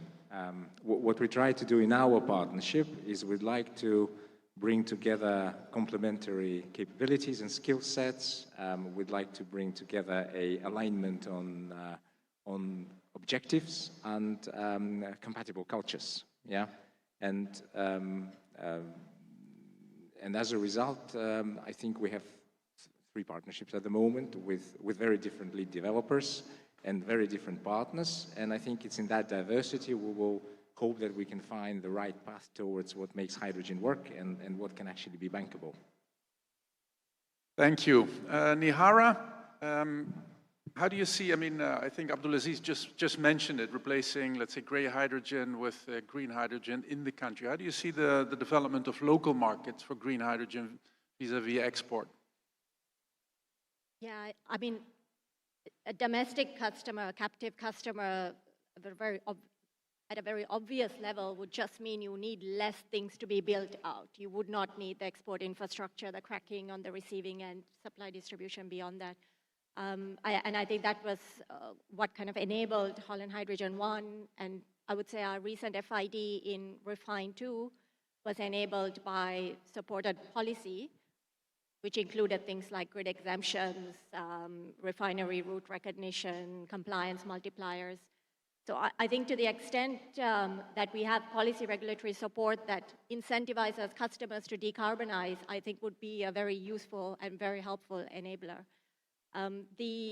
The step towards grid integration and being able to use the grid for the electrolysis, I think is probably one of the most exciting things to see from a developer perspective that we've seen Oman lean in towards.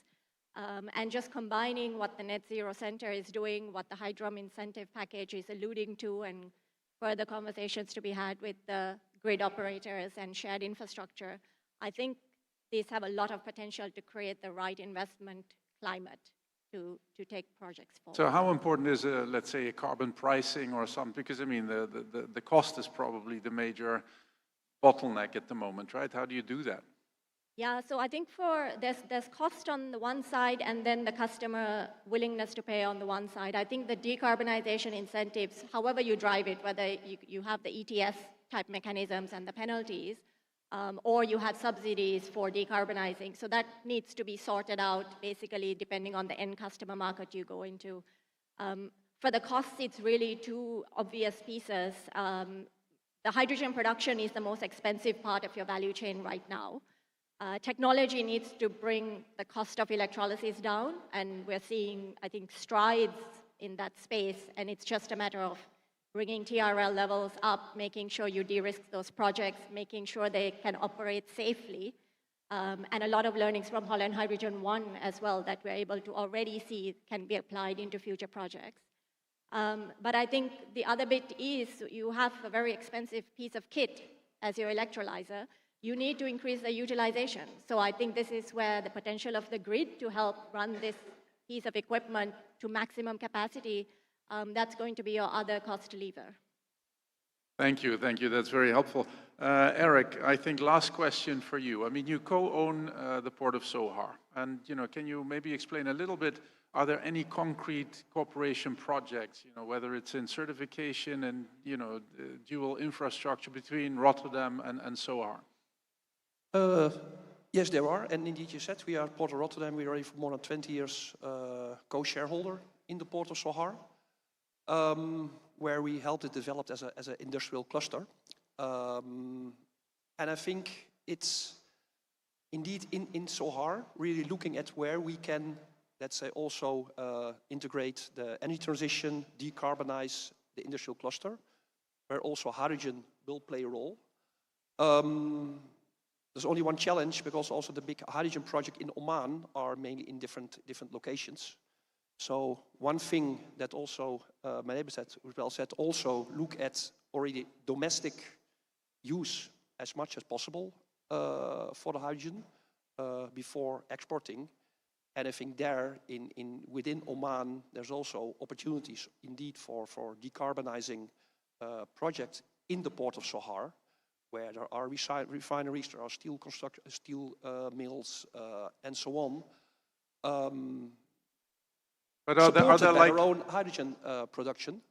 Are there like sort of similar projects in Rotterdam that you can copy here, or the other way around, or is there, let's say, mutual learnings? There are similar projects. I think we can learn from each other there. Why we're talking about integrated industrial clusters, and I think that's a very important thing to realize, where we don't need to think about specific factories or projects, but really by integrated clusters. That's important for two reasons. Like you can de-risk the project, you can share infrastructure, that's why you can make the projects even cheaper. Also, from the cost perspective, for instance, new electrolyzer types can use waste heat from other facilities. So there's all kind of examples where you can integrate it seamlessly in these industrial clusters. And I think indeed that's where we can help each other, where we can learn, where we can really leverage the lessons learned. That's what we as Port of Rotterdam also are doing with the Port of Sohar.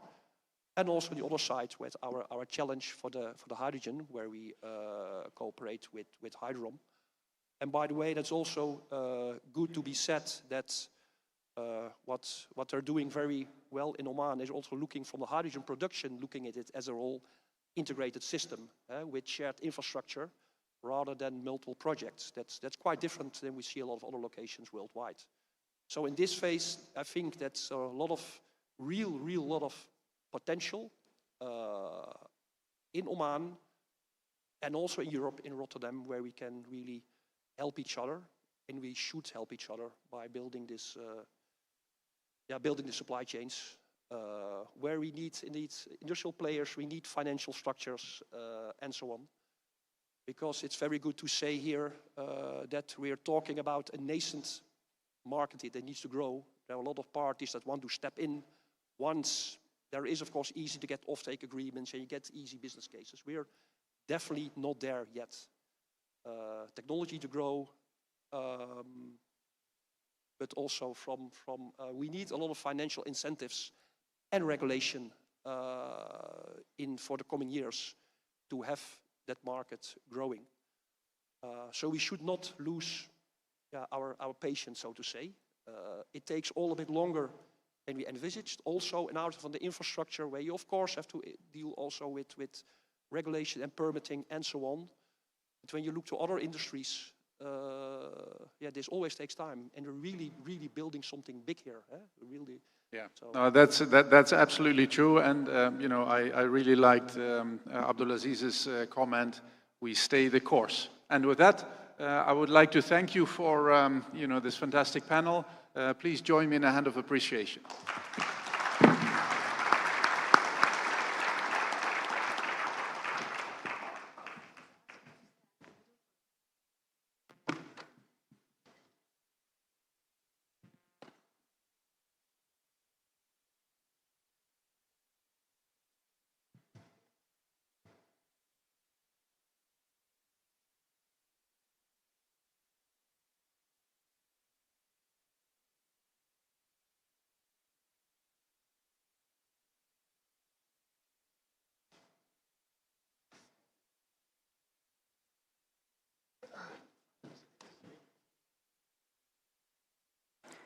Thank you, Frank, and to all our speakers for this very engaging discussion.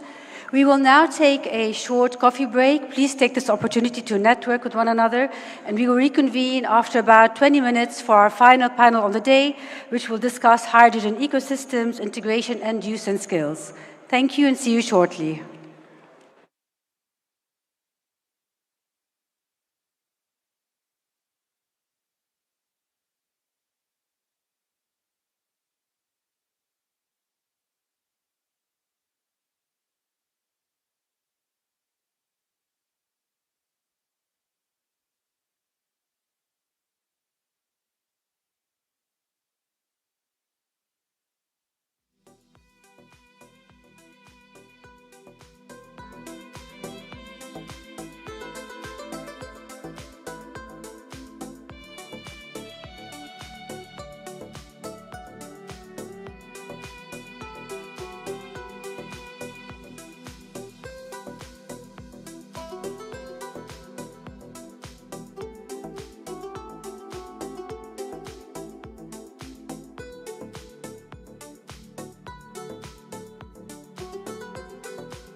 Testing.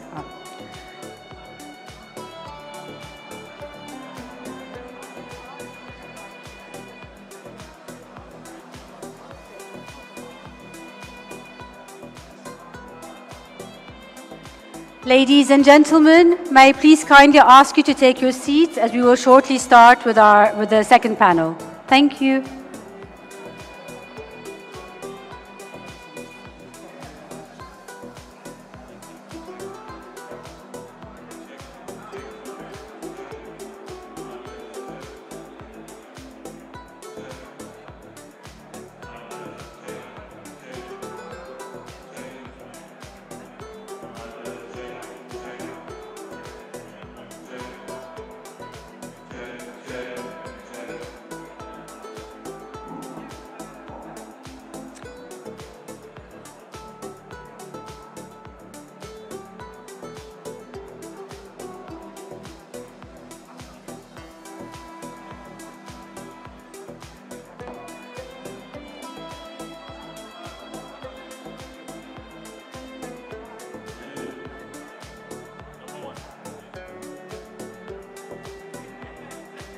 Check, check, mic test, check, check, check.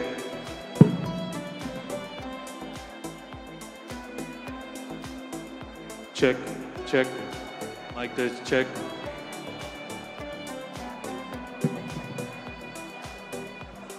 Check, check, mic test, check, check.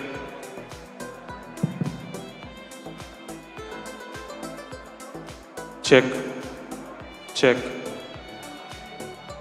check, mic test, check, check, 5 number.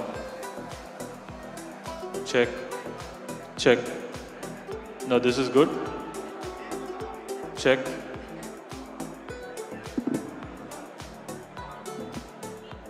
Check, 6, mic 6, check, check, mic test, check, check, check.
Ladies and gentlemen, please may we kindly ask you to take your seats as we're about to start our second panel.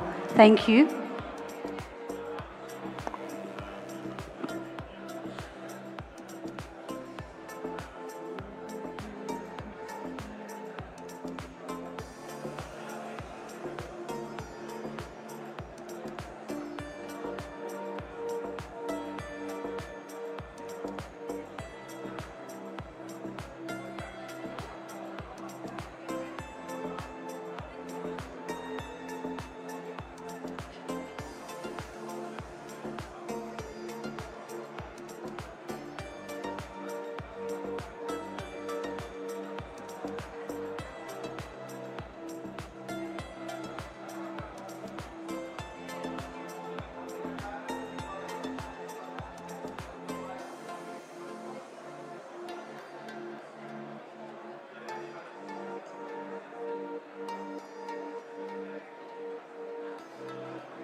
Ladies and gentlemen, please may we kindly ask you to take your seats as we are about to begin our final panel. Thank you.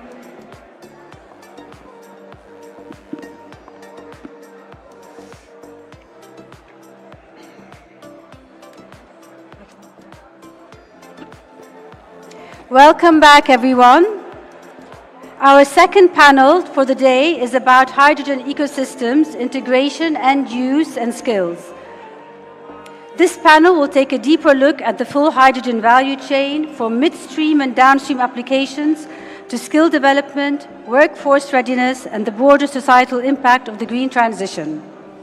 It is my pleasure to introduce our moderator, Ms. Sadiqa Al-Lawati, Advisor for Low Carbon Molecules at OQ Alternative Energy, who will be introducing her respective panelists to the stage. Ms. Sadiqa, welcome to the stage, please.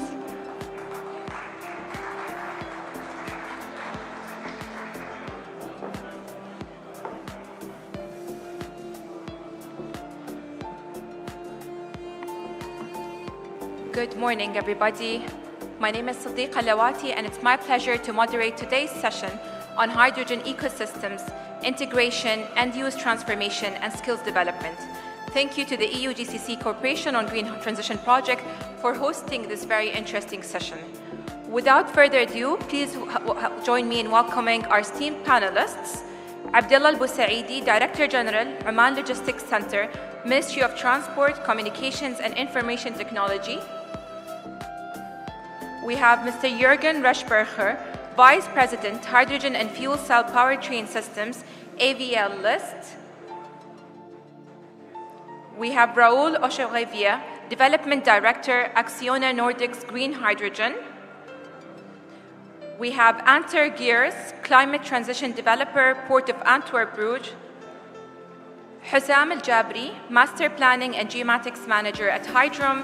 And last but not least, Mohsen Al-Jabri, Director General, Oman Net Zero Center.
Thank you, Sadiq. Assalamu alaikum and good morning. It's really a pleasure being here and looking really for this panel and the outcomes. Basically, Ministry of Transport, Communication and Information Technology, it's overarching the green mobility in Oman, where we build the policy, we build as well incentives in collaboration with our private sector and another public sector as well, initiating few projects that really will trigger the green mobility and pushing it to a better decarbonization level.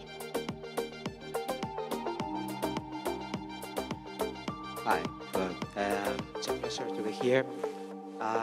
From our side, apart from just developing projects in many countries, what I think is basically most important from us is, I think, the transparency and the honesty in our dialogues with the different stakeholders, in terms of trying to, first of all, create a business and create an industry in all countries, and trying to make the hydrogen as a potential decarbonization path, right? It's part of our DNA in terms of looking for that, which is not easy, and we have to involve many different parts, but as we say to everyone, just count on us, because we will give you our most honest feedback and obviously our input. That's all. Assalamu alaikum, good morning all. Pleasure to be here. Yeah, Hydrom was established as the orchestrator of the green hydrogen sector, and the orchestration for us doesn't mean to do everything by ourselves, but also to ensure that each element of the ecosystem being handled by the right entity and also at the right time, and with a full alignment with the ecosystem and national programs here in Oman. Hydrom play different roles across the ecosystem, and some areas we are advising the regulation for and policy making. We are leading the green hydrogen strategy, from the setting up the strategy to the execution, and master planning the concession and land delineation, offer them to the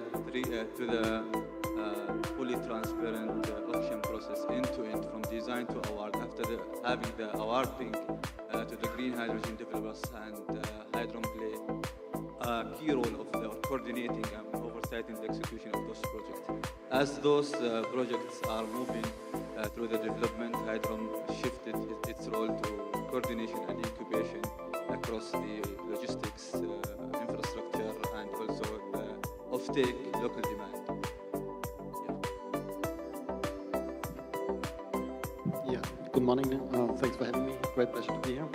So I'm representing a company called AVL. It's probably not broadly not known here. It's a private company headquartered in Austria. We are a technology provider and engineering service provider, but to deep dive technologies.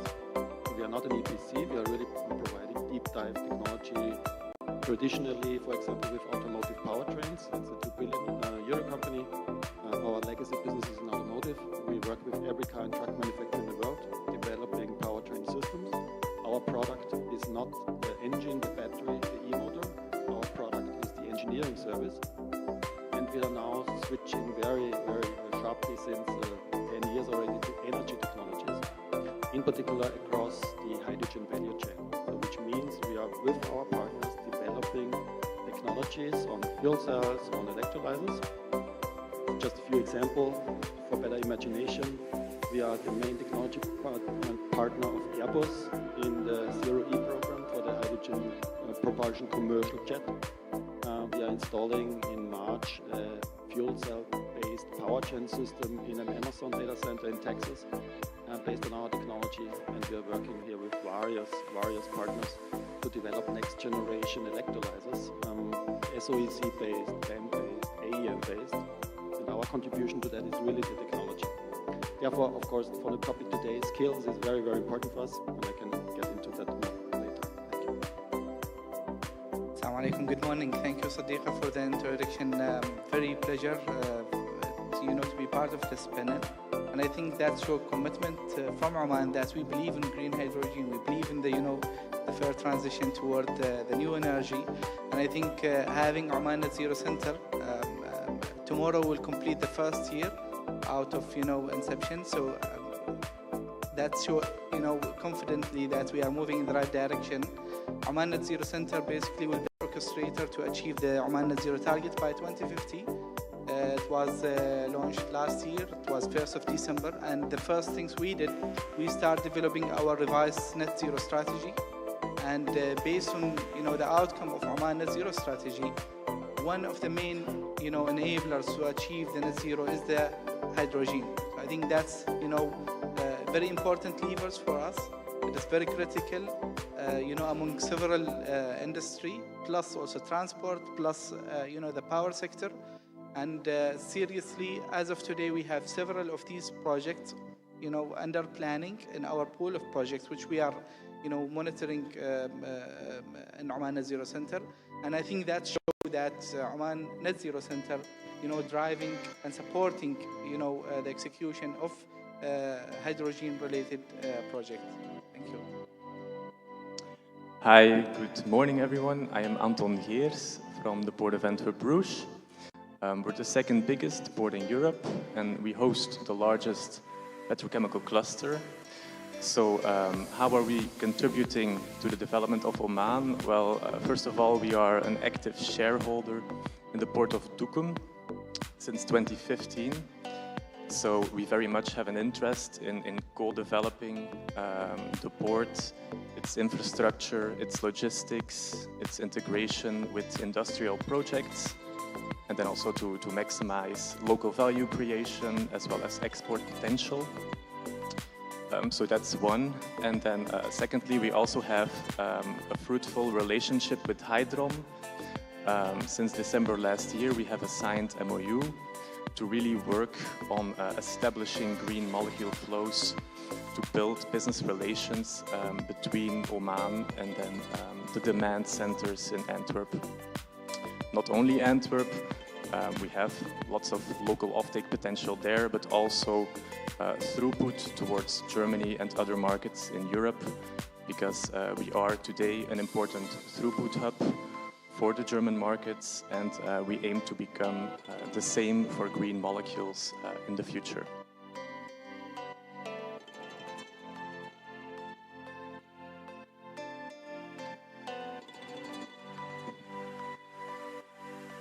Thank you for these insights. Unfortunately, we all have only 45 minutes to go deep into each of the organizations' role in this hydrogen ecosystem from a technology and a human element. So I'll start with Abdullah today. How is Oman's logistic and transport strategy integrating hydrogen as a fuel for the future?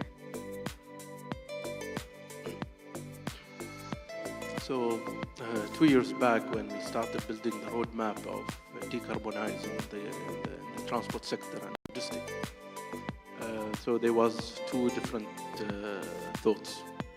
Shall we start by localizing the technology directly, or shall we adopt it in ordinary transition and follow the same route that Oman goes? Definitely on the light vehicles, we have speed up the process. It's clear, the technology is quite clear, and that's why we have moved directly to EVs. However, there was a contribution to the country by Shell, where they have the first hydrogen station in Oman. And actually we took it as an opportunity where we have, because it was a gift donation, and we have requested that through this project we need to employ the people who are in need, from the families who are in need, and yeah, it creates a potential job for those who are really in need, and it will be operated in the airport. In the heavy industry, where the debate is still there, so we have decided to engage more with the private sector, and we believe always in decarbonization, sustain, and to make it more commercial, feasible to the private sector and to the users. You need that kind of collaboration. So one of the first milestones that we have achieved, that we have introduced a development and manufacturing in Oman of co-combustion truck, where we retrofit the existing fleet. And actually the result shows a reduction of emission by 53% of CO2. And that will lead to multiple elements. We are meeting the ordinary transition that Oman have made. At the same time, we don't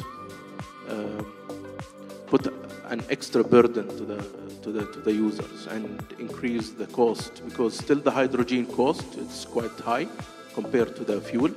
At the same time, we have the trucks that are moved across the borders, and there is no infrastructures ready.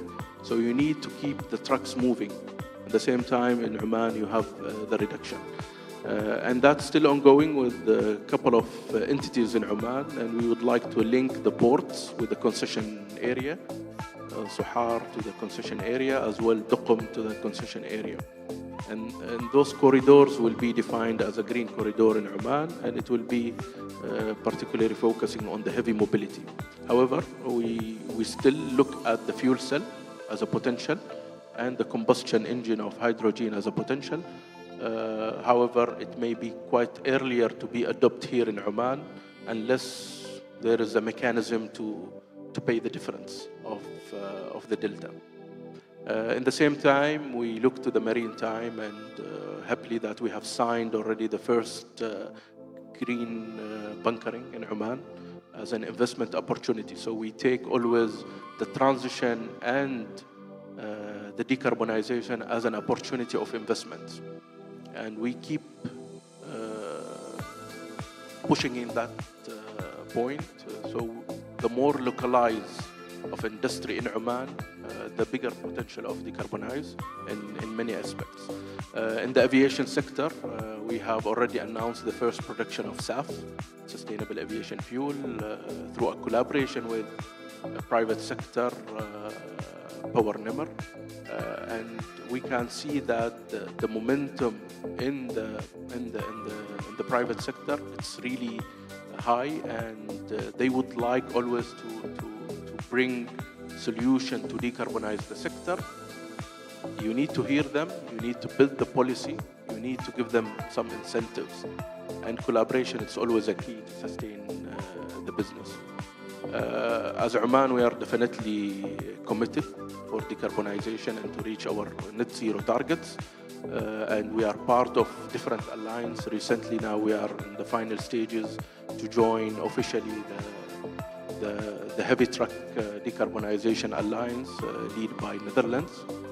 Hopefully we will be joining soon. It's almost in the final stages for joining. So the commitment is there, the targets are clear for us, and challenges are being always a key for us to take it further, and it allows us to find always solutions. So the three elements, or let's say the three targets that we always keen for it's localize, collaboration, and stay the course. Can you elaborate a bit further on the bunkering? So you said you've just signed a bunkering opportunity. Just a few extra words on that. So maybe you have, maybe some of you guys have already seen in the media that the sign was in Spain when His Majesty Sultan Haytham had his last visit. And we have signed with a Spain company called HIF, and they will be starting producing the ammonia in the state of Dhofar. It will be definitely goes in phases. We are expecting it will be by end of 2028. And this definitely in collaboration with Hydrom, Ministry of Energy and Minerals, and other stakeholders in Oman. Thank you, Abdullah. And we see the readiness here from an Oman perspective. We see the infrastructure being prepared. We see the production being ready. So that takes you to my second question, Raul, to you. How can renewable developers ensure synergy between hydrogen production and industrial offtake? The million-dollar question. Yeah, in the case of Oman, we are present with the MOU that the Ministry of Transport was signing in Spain recently with the consortium in order to try to look for that. And basically what we see is basically we bring the expertise of 30 years. For example, in one of the previous panels, there was a discussion around skill sets, competence, experience. But in our case, we have been just installing turbines for 40 years, installing wind farms and other renewable assets for more than 30 years, owning them and having the experience, not only to install them, but also to educate and create the skill sets and the people, because at the end, we are going to rely on that.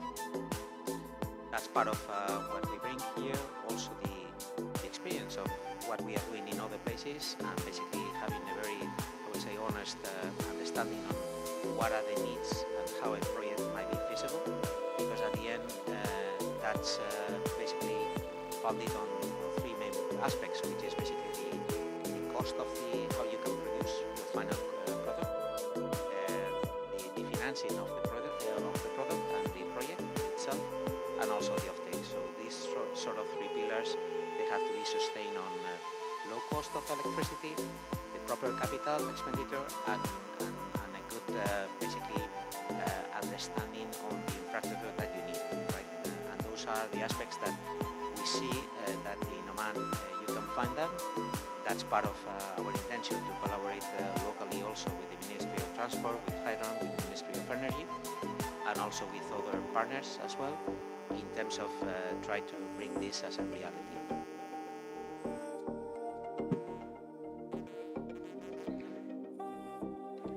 Excellent, thank you. What are your views on localizing some of the supply chain for the renewables to an Oman perspective?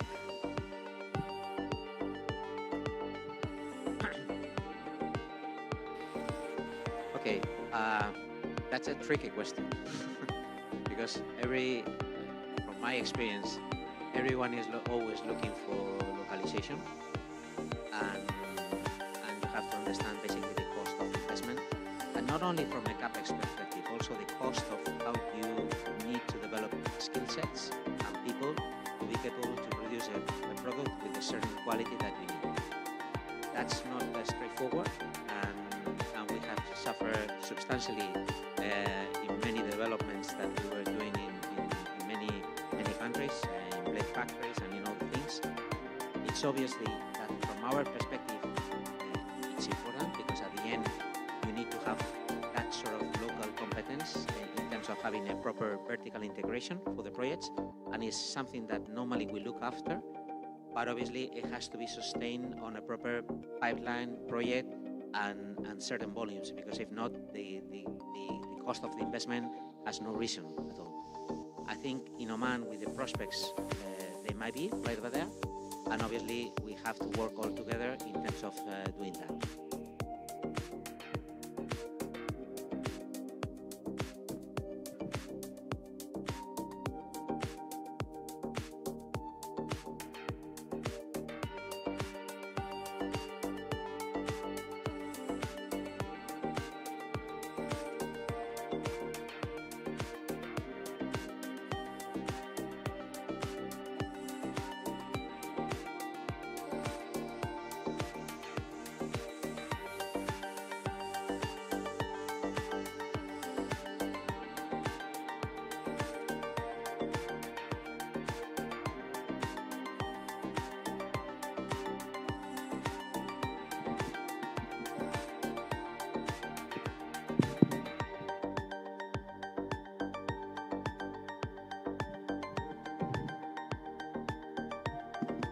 So Hussam, we need your perspective now on frameworks which are in place to build local expertise, which were just discussed, and operational skills across the hydrogen value chain, from the renewables to the integration to the downstream. How is Oman preparing for the skill set development? Basically, to answer this question, we need to start from the national direction. And one of our main strategic targets or strategic objectives in our green hydrogen strategy is, I can say, innovation and workforce skills development, capability development. And given from that, the workforce pillar is one of our main focus pillar in the ecosystem readiness that being governed by the steering committee chaired by His Excellency Salman Al-Nofi and based on the direction from the cabinet and membership from the different key entities who play a key roles within the ecosystem readiness as enabler for enablement of those green hydrogen projects from the award stage to the execution stage. And through this framework and 9 days of a workshop and lab of the green hydrogen ecosystem, we have a findings of more than 26 initiatives across the key pillars like workforce pillar, the contractors readiness, and permitting, as well as the logistics part and cross-functioning development content. And as workforce is a key enabler for the green hydrogen development, we had more than 8 initiatives being studied and also executed under the lab, and we used an operational data from the renewable projects within Oman and also the GCC for wind and solar to identify and mapping the skills requirement for each project stage, from the development stage, execution, construction, and also operation maintenance. And we are working closely with OVAL, the institute that is also oversighting the skills development in the renewable energy, integrating it with the green hydrogen. We found that across those 3 stages, like for development stage, there are a high demand side for skills with solar consultant and also wind design engineers, electrical engineers, and transmission engineers. So those are the real high demand that we studied and like to make it and actualize it, we are having the initiative to execute it within the framework of the real tangible program. Very interesting. Are we doing any regional focus initiatives? So focusing on the regions where we'll have the renewables and hydrogen projects? So this study is focusing on the renewable side and green hydrogen, as like majority of the green hydrogen value chain is focusing on the renewable demand or side. And like we can say that hydrogen is not like a rocket science. It's a distributed skills that being gathered within the hydrogen value chain where we want to focus. But there are many focus areas like electrolysis, specialists need to focus on and toward having like local expertise within Oman handling those jobs which might be created. Yeah, as we heard in the first panel today, we can reskill perhaps some of the Omani engineers to also come into the renewables value chain, for example. Moving from the skill set to technology now, Jürgen, what technological advances are enabling hydrogen-based powertrains from your perspective and industrial integration? When looking into our portfolio, what we are pushing forward right now is on the, let's say, offtake of hydrogen with certain projects at the moment. I would say particular one interesting area is aviation. So we see that most of hydrogen, I believe, will move more into the industrial scale, and from the mobility markets, honestly speaking, the hydrogen fuel cell on-road is dead. Nobody is doing that except a few Asians. Even we are learning now that on the truck side, it can be done electrically. There might be a future solution, but today it's going to be battery electric. The most interesting mobility application we see on hydrogen is aviation, because there are really not a lot of alternatives what you can do. So battery electric commercial airplanes are not going to happen. Therefore, we need there what we are doing together with Airbus, developing commercial airplanes running directly on a pure electric powertrain with fuel cells. But that's limited in range. You can do that for probably 1,000-2,000 kilometers, so more domestic. And it needs a completely different fuel cell technology what we are having today. It's extremely high performance and lowest weight. So something we really need to develop from the scratch, basically. that's one interesting thing. Then one other thing, which technology-wise it's not that challenging, we just need to implement it. One of the biggest opportunities for fuel cells these days and for the next 10 years are going to be power gen for data centers. We see that, right? There's one example. There is a fuel cell company, but the stock price is exploding. That's Bloom Energy from California.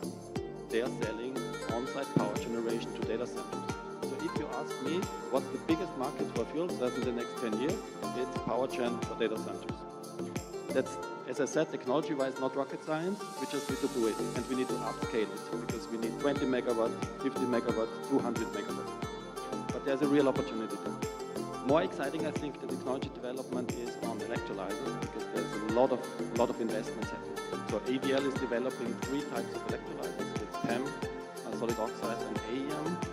We see at the moment, from an industrial scale, the most investment into solid oxide because it addresses the key problem, right? We are mostly talking about that hydrogen is too expensive. Where it's coming from, in my point of view, not so much from the CAPEX side, it's coming from the OPEX side. 70% of a hydrogen production project is OPEX. And what does that mean? We need to work on efficiency. And therefore, there is now, this is understood, I think, from the industry, and there's now a lot of investment in solid oxide electrolyzers because we can, with them, push the efficiency by 20 to 30%. And we are really doing here now some very exciting projects to upscale the technology, to make it ready for the market. And I think it will take another 3-4 years, but then we really have another technology option available with a significant boost in efficiency.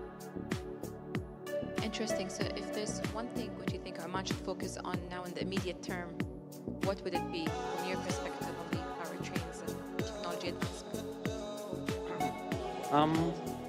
I think it's really pushing efficiency of electrolyzers because it has the biggest impact on the business case, what we're all talking about, right?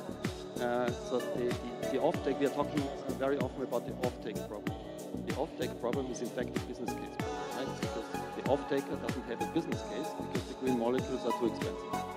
And therefore we need to address it. And the biggest impact on that is not capex of electrolyzers, it's OPEX. So let's focus on efficiency, get efficiency up. With a 60% electrolyzer, we will never make a business case. Let's get to 90%. And there are technologies out there where it's feasible. Thank you. So over to you, Mohsen, on Oman's energy transition. How is Oman embedding the concept of a just transition, an equal transition in its hydrogen agenda? And what role do education, research, public awareness play in ensuring the long-term sustainability? So in addition to all the efforts you guys are working on. Thank you, Sadiqa. I think just to start with that, when we started doing the update of the Oman Net Zero strategy, we always keep in our mind that yes, we are going to decarbonize our activity, but also we are going to continue pumping our fuel and using the fossil fuel for our also activity, because that's also part of our mix, source of energy. I think that's by itself, considering the concept of, having fair kind of, energy set up within the country. But always when we set the decarbonization target, we keep in our mind Oman Vision 2040. Oman Vision 2040, there's a specific pillar which is taking care of our sustainability and environment. And also, we always talk about diversifying our economy. So if you want to diversify your economy, you have to think seriously about what will be the main enablers to enable the country, moving toward the new energy. So I think that's always, our North Star when we start thinking about the revised net zero strategy. And then accordingly, when we prepare the revised net zero strategy, unfortunately, the levers associated with green hydrogen or hydrogen, it's a little bit expensive. So there is no real business case to make it, NPV positive. So it was very difficult for us to take it as, main lever for the upcoming period. So from 2025 to 2030. And we were focusing more specifically on the, NPV positive levers like energy efficiency and, electrification. So that's what it is. But since Oman already, seriously working on producing the green hydrogen, we did not think about, enhancing the demand within the country, we will not be able to accommodate, this kind of business in Oman. So basically, we Hydrom doing great job to, enhance the supply. But without encouraging the demand, you will not be able, to realize the project first in Oman and then start thinking about, to becoming an exporter. For that specific reason, we took a strategic decision to pull green hydrogen levers to be part of our, levers for the upcoming few years. And we believe that, we do have a mix of, ways and means to make it happen. And that is specifically when we receive any project from industry side, we try to figure out what is the current gap within this specific project. Do we need extra finance, for example? Do we need incentives? Do we need support, for example, through issuing certain kind of green certification? All of these support us to define what is potentially the best way to bridge the gap of, making this happen. And I think that's what we are currently, busy with. And we start with several projects, as I stated at the beginning. So part of it is in transport sector. We are thinking seriously about the green hydrogen, trucks. In addition to that, also we are in very serious discussion with several industry in Oman to start thinking about how we can support them to unlock, the green hydrogen potential use in the country to enhance our production in the future. So that's what we are currently doing in terms of technology-wise, as you stated, this field I think needs a lot of work. Everyone talking about the efficiency of the electrolyzer, which is also good to think about it, but also that how much we have, capacity to build solar and wind farms, in the future in the country.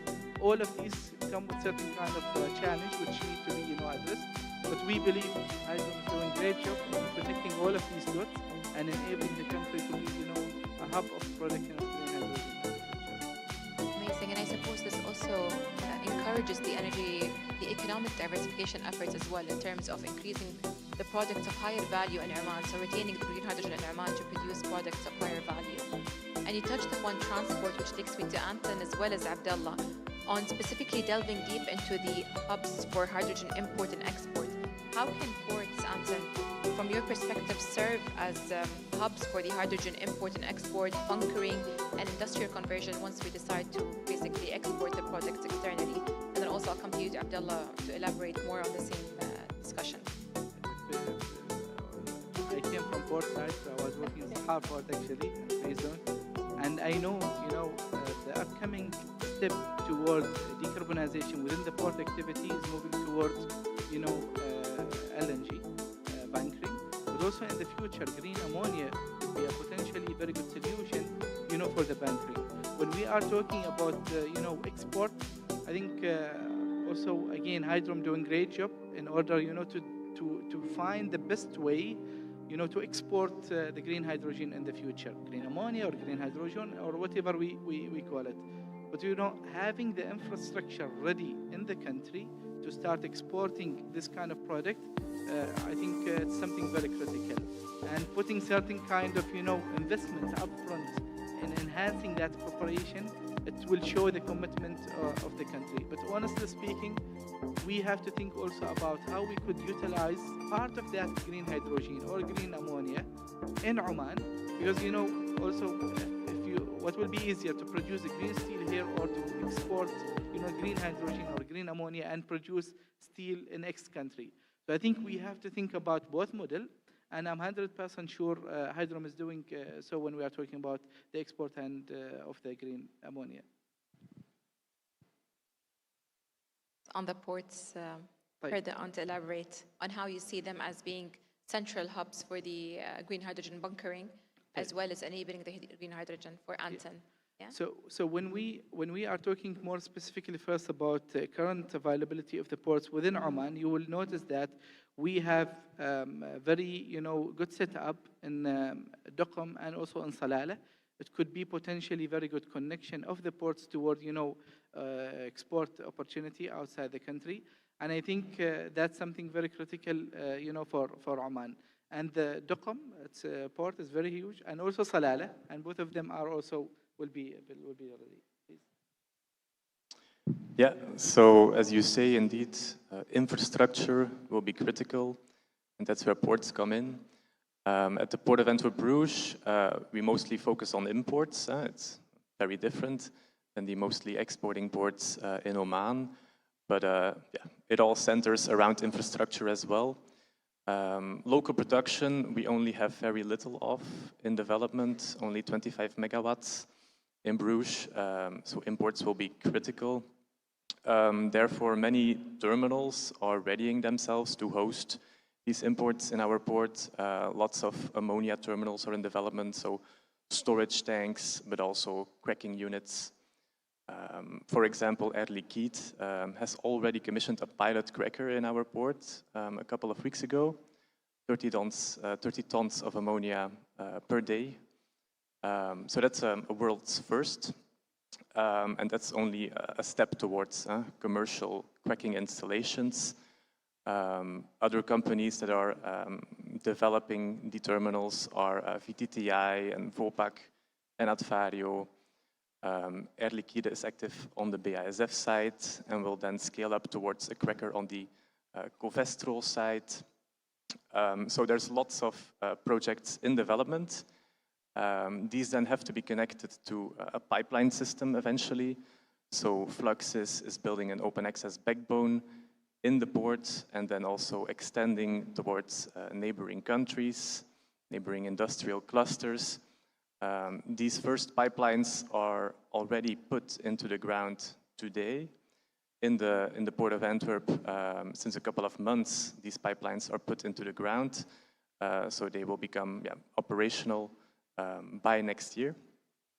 So you can see there's a lot of movement in the port, and there's lots of learnings to be done there too.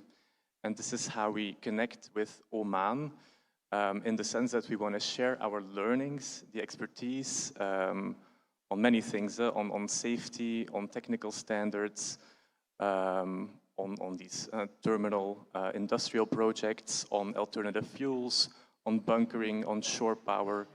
All of this experience we share with Oman in order to facilitate and accelerate the industrial developments here as well. Definitely infrastructure-wise, the common user infrastructure and development. Our daughter Port of Antwerp-Bruges International is very active here in Duqm to share these learnings through training courses. I think last week we had a training course on dredging, port dredging in Duqm. We also have dedicated visits by, for example, our VP Innovation. He was here last month to share all of his learnings on innovation. It's very wide. It's not only sustainability, but also automated logistics, AI, drones, all of that. And yeah, finally, we also have a dedicated learning center called APEC, providing courses globally to professionals on a variety of topics. So that is how we actively support Oman. Yeah. Great. I believe also Oman has the experience already through our sister company, OQBI in Salalah, to already are transporting gray ammonia today globally. So that part of the learning exists, but definitely there's a lot more to learn from Port of Antwerp. When do you see the large terminals getting ready and the large crackers being prepared for import from other countries globally? By when you say? By when, yes. So most of them aim to come online by 2029, so before 2030. FIDs will be taken normally within a year and a half, and then they have 2 to 3 years of construction, and then yeah, right before the target step in at 2030, these projects will come online. Also, the backbone will have a connection towards Germany, aiming for 2030 latest. And are the volumes being reserved from today for these large-scale imports? Are the volumes being reserved today for these large-scale? Sorry, I don't understand. Are the volumes of hydrogen which will be imported being reserved from today for these terminals in Port of Antwerp? Yes. Yeah. So okay, great. So thank you, Anton. From an Oman perspective, Abdullah, what steps are being taken to enable hydrogen-ready ports and freight corridors? Thank you part of the national map that we have done for the whole ports in collaboration with ASEAN. So ASEAN, they are major contributor to all those ports, and they have built decarbonization on utilizing different solutions to decarbonize. We know that to decarbonize and reach the net zero targets won't be by having one solution. Multiple solutions, multiple thoughts, multiple technology. One of the important things that I would like to mention here, how you can aggregate, how you can unify solutions so you can bring the cost lower. And this is exactly what we have done in collaboration between what we would like to achieve in the land transport, plus the decarbonizing in particular hard port, where we have different solutions now. The amount of hydrogen that we will be using to decarbonize land transport into Sahara area, plus what will be required by Sahara operation itself. So that lowers our hydrogen cost. And after doing the exercise, actually got quite good interesting cost. As you know, that 1 liter of, or 4 liters, 3.3 liters equivalent to 1 kg of hydrogen. And there was a difference of $4 as a delta. Because of aggregating the demand, we have lowered the delta up to $1.8. Still, there's 1.8 to figure out how we can get rid of it to make it more efficient and safe. But indeed, aggregating the demand and unifying the national efforts, it will make it more sustainable. Indeed, this is what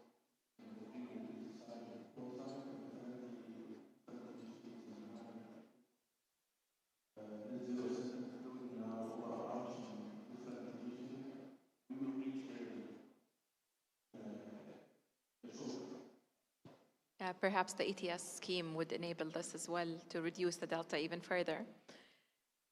Moving on to you, Raoul, what lessons can Oman draw from international hydrogen projects from your perspective?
local supply chain development in Oman? Yeah, Iman, that's why I'm here, right? So what we are interested in as a company, not selling electrolyzers, fuel cells, we are interested in technology transfer and really building local value chain, right? That's what we do. So we have various examples where we did that. We have activities similar to that in Saudi Arabia, in Emirates, in South Africa. So we basically have the technology and we bring it to a country, to a company, to whatever the entity is, for really then local production. That's the key, right? So we are interested to enable local Omani companies to step deeper into the value chain, into electrolyzer production, into fuel cell production, into things like that. That's our mission and vision, and we are trying to push that forward because we believe for these countries it's very important to not only exploit local resources and sell it to the world, right? You need jobs, you need value creation. Also that the people believe in that story, and that story we want to support. Yeah, so a lot of the opportunity exists for beyond even 2030 when the projects are actually up and running and you need the operations side. Then there's also where there's a huge opportunity for localizing supply chain there, right? Absolutely, yes. Also use the products locally, but I think it's also important is really job creation in also producing the machines and the equipment and the plants, right? Because in this hydrogen plant, at the end of the day when it's running, you will not employ a lot of people. So there is much more opportunity in producing, assembling the electrolyzers, the plants, the fuel cells, all these technologies around it. Thank you. I'll come to you, Mohsen, as well. Just to Anton on the collaboration between EU and Oman again. What collaboration opportunities exist between European and Omani ports on hydrogen logistics, you think? So you've explained what you're doing in Port of Antwerp. What can be applied here?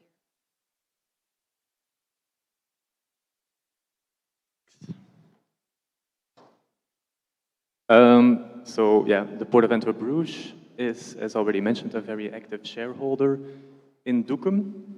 And we share the learnings of all the experiences we have from Antwerp Bruges. But yeah, as a shareholder, we actively co-develop the infrastructure and the projects in Duqm as well. We want to maximize the local value creation.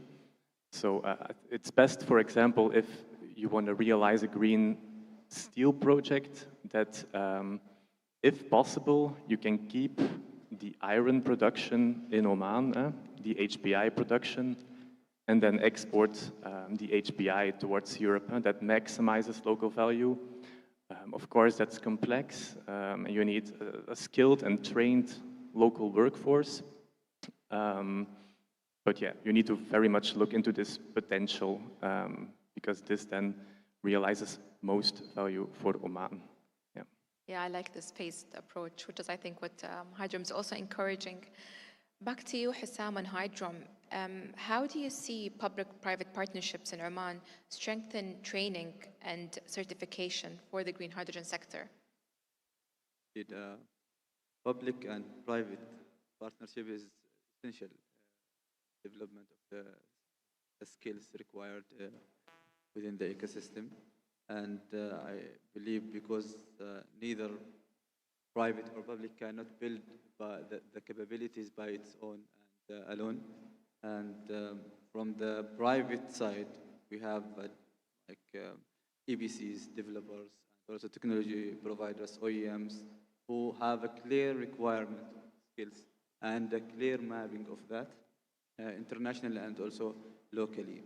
And the private and the public side can provide a necessary support through the ecosystem and frameworks by designing like a flexible policy and also a national programs for trainings through subsidies for supporting from the government to enable the partnership exactly and unlock the partnership between the private sector, which is happening now from ecosystem of the green hydrogen, where the developers are on the ground and having their hand on it and installing such assets for the renewable measurement, for example, where the requirement of the skills, this special skills for renewable resource assessment, for example, is happening. So an integration with the initiatives from the public side, there is a need of a clear subsidies or of a clear program to incubate the skills required and develop the Omanis to handle the core activities, not only just the surrounded or project management itself, the core renewable resource assessment, analysis, data management, and so on. So, yeah, so it has to be a partnership base. And with that, we can actually start from today on the renewables assessment, and that will serve Oman and the renewables projects as well. Yeah, exactly. Mohsen, to you on the same topic on education, research, and public awareness. What role do you see education, research, and public awareness playing in ensuring long-term sustainability for Oman? Thank you again, Sadiqa. So, if you remember, we always said with the Oman Net Zero strategy, we set several kind of enabler. One of the enabler is finance. The second is technology. The third one is the availability of the expert within the country. So I think I will give example of energy efficiency. When we start thinking about the energy efficiency project in Oman, we floated the first tender, and we already awarded the tender of the first 13 government building to do the required retrofitting. But we are not going to use the Omani or the local kind of expert to to do the physical work on the building itself. And we recognize that there is a finance and there is a good technology and there is a good company, but we don't have the right capacity within within Oman. And accordingly, we initiated Kafa'a program. It is basically taking the first 50 graduate engineering Omani and training them to become the energy efficiency auditor. And then that will be the first step toward raising the right kind of capacity within the country to drive this further more. I think this will happen with the other kind of setup. Whenever is required, we will be putting a lot of time and effort to enhance the current capacity within the country to drive further this kind of files. Do you see similar certification schemes happening for the renewables and the hydrogen as well? This was an excellent effort from Oman Net Zero Center. Thank you. I think we are considering that. We received several requests after launching the first 50 graduate program for the Kafa'a. We came to know that there is a need for the other kind of sectors, and we are really seriously working in that. So inshallah, next year you will hear more than Kafa'a for energy efficiency. It will cover more kind of area. We can continue talking forever on the human and technology aspect. Unfortunately, we're running short of time.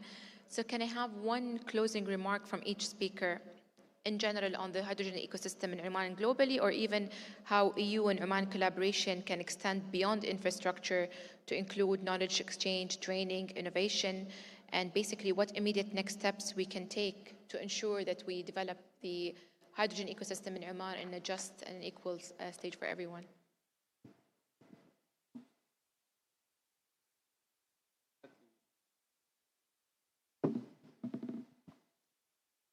So definitely collaboration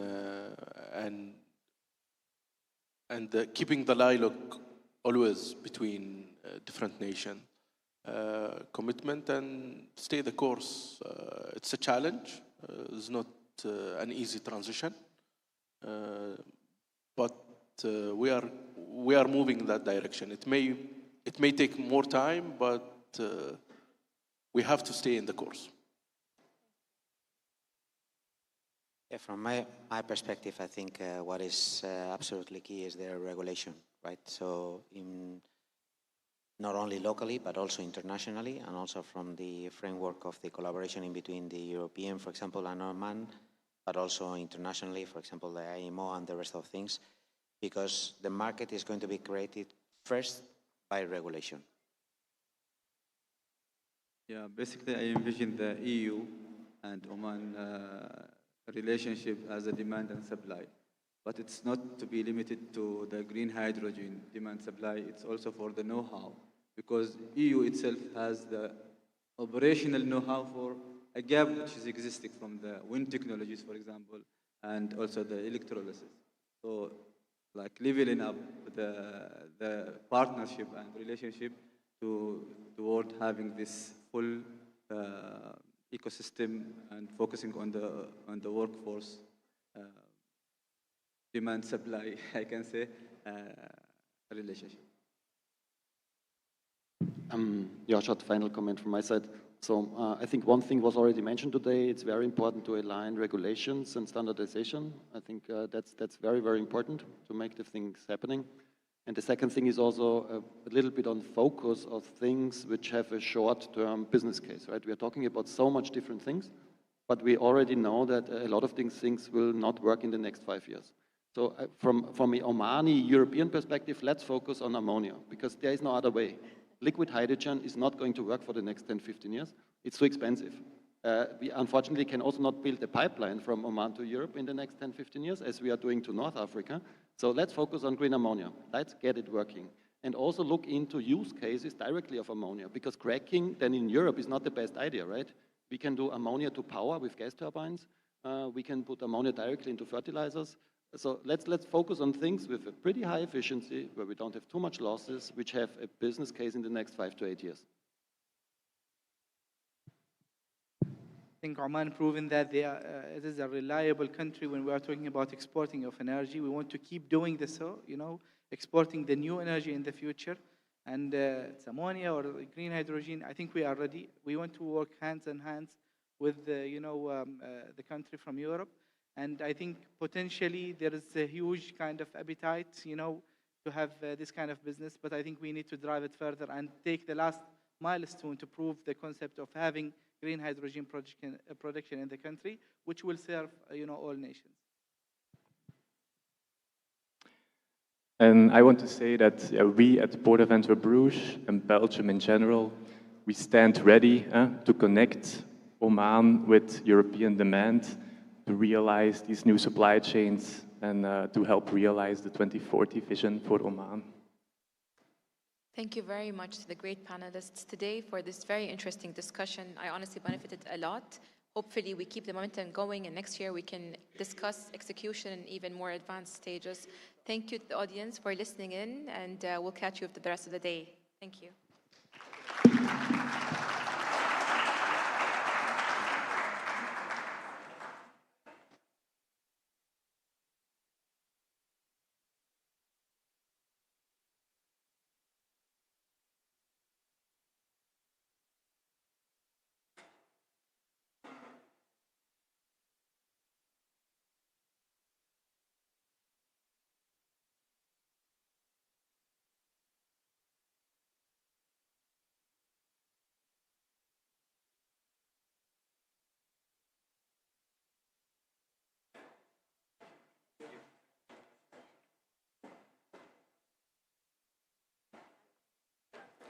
Thank you, Sadiqa, and to our speakers for this very excellent panel discussion. Now, to close our program for the day, please allow me to invite Mr. Spiros Kovelis, team leader for the EU GCC Green Transition Project, to give the closing remarks. Thank you.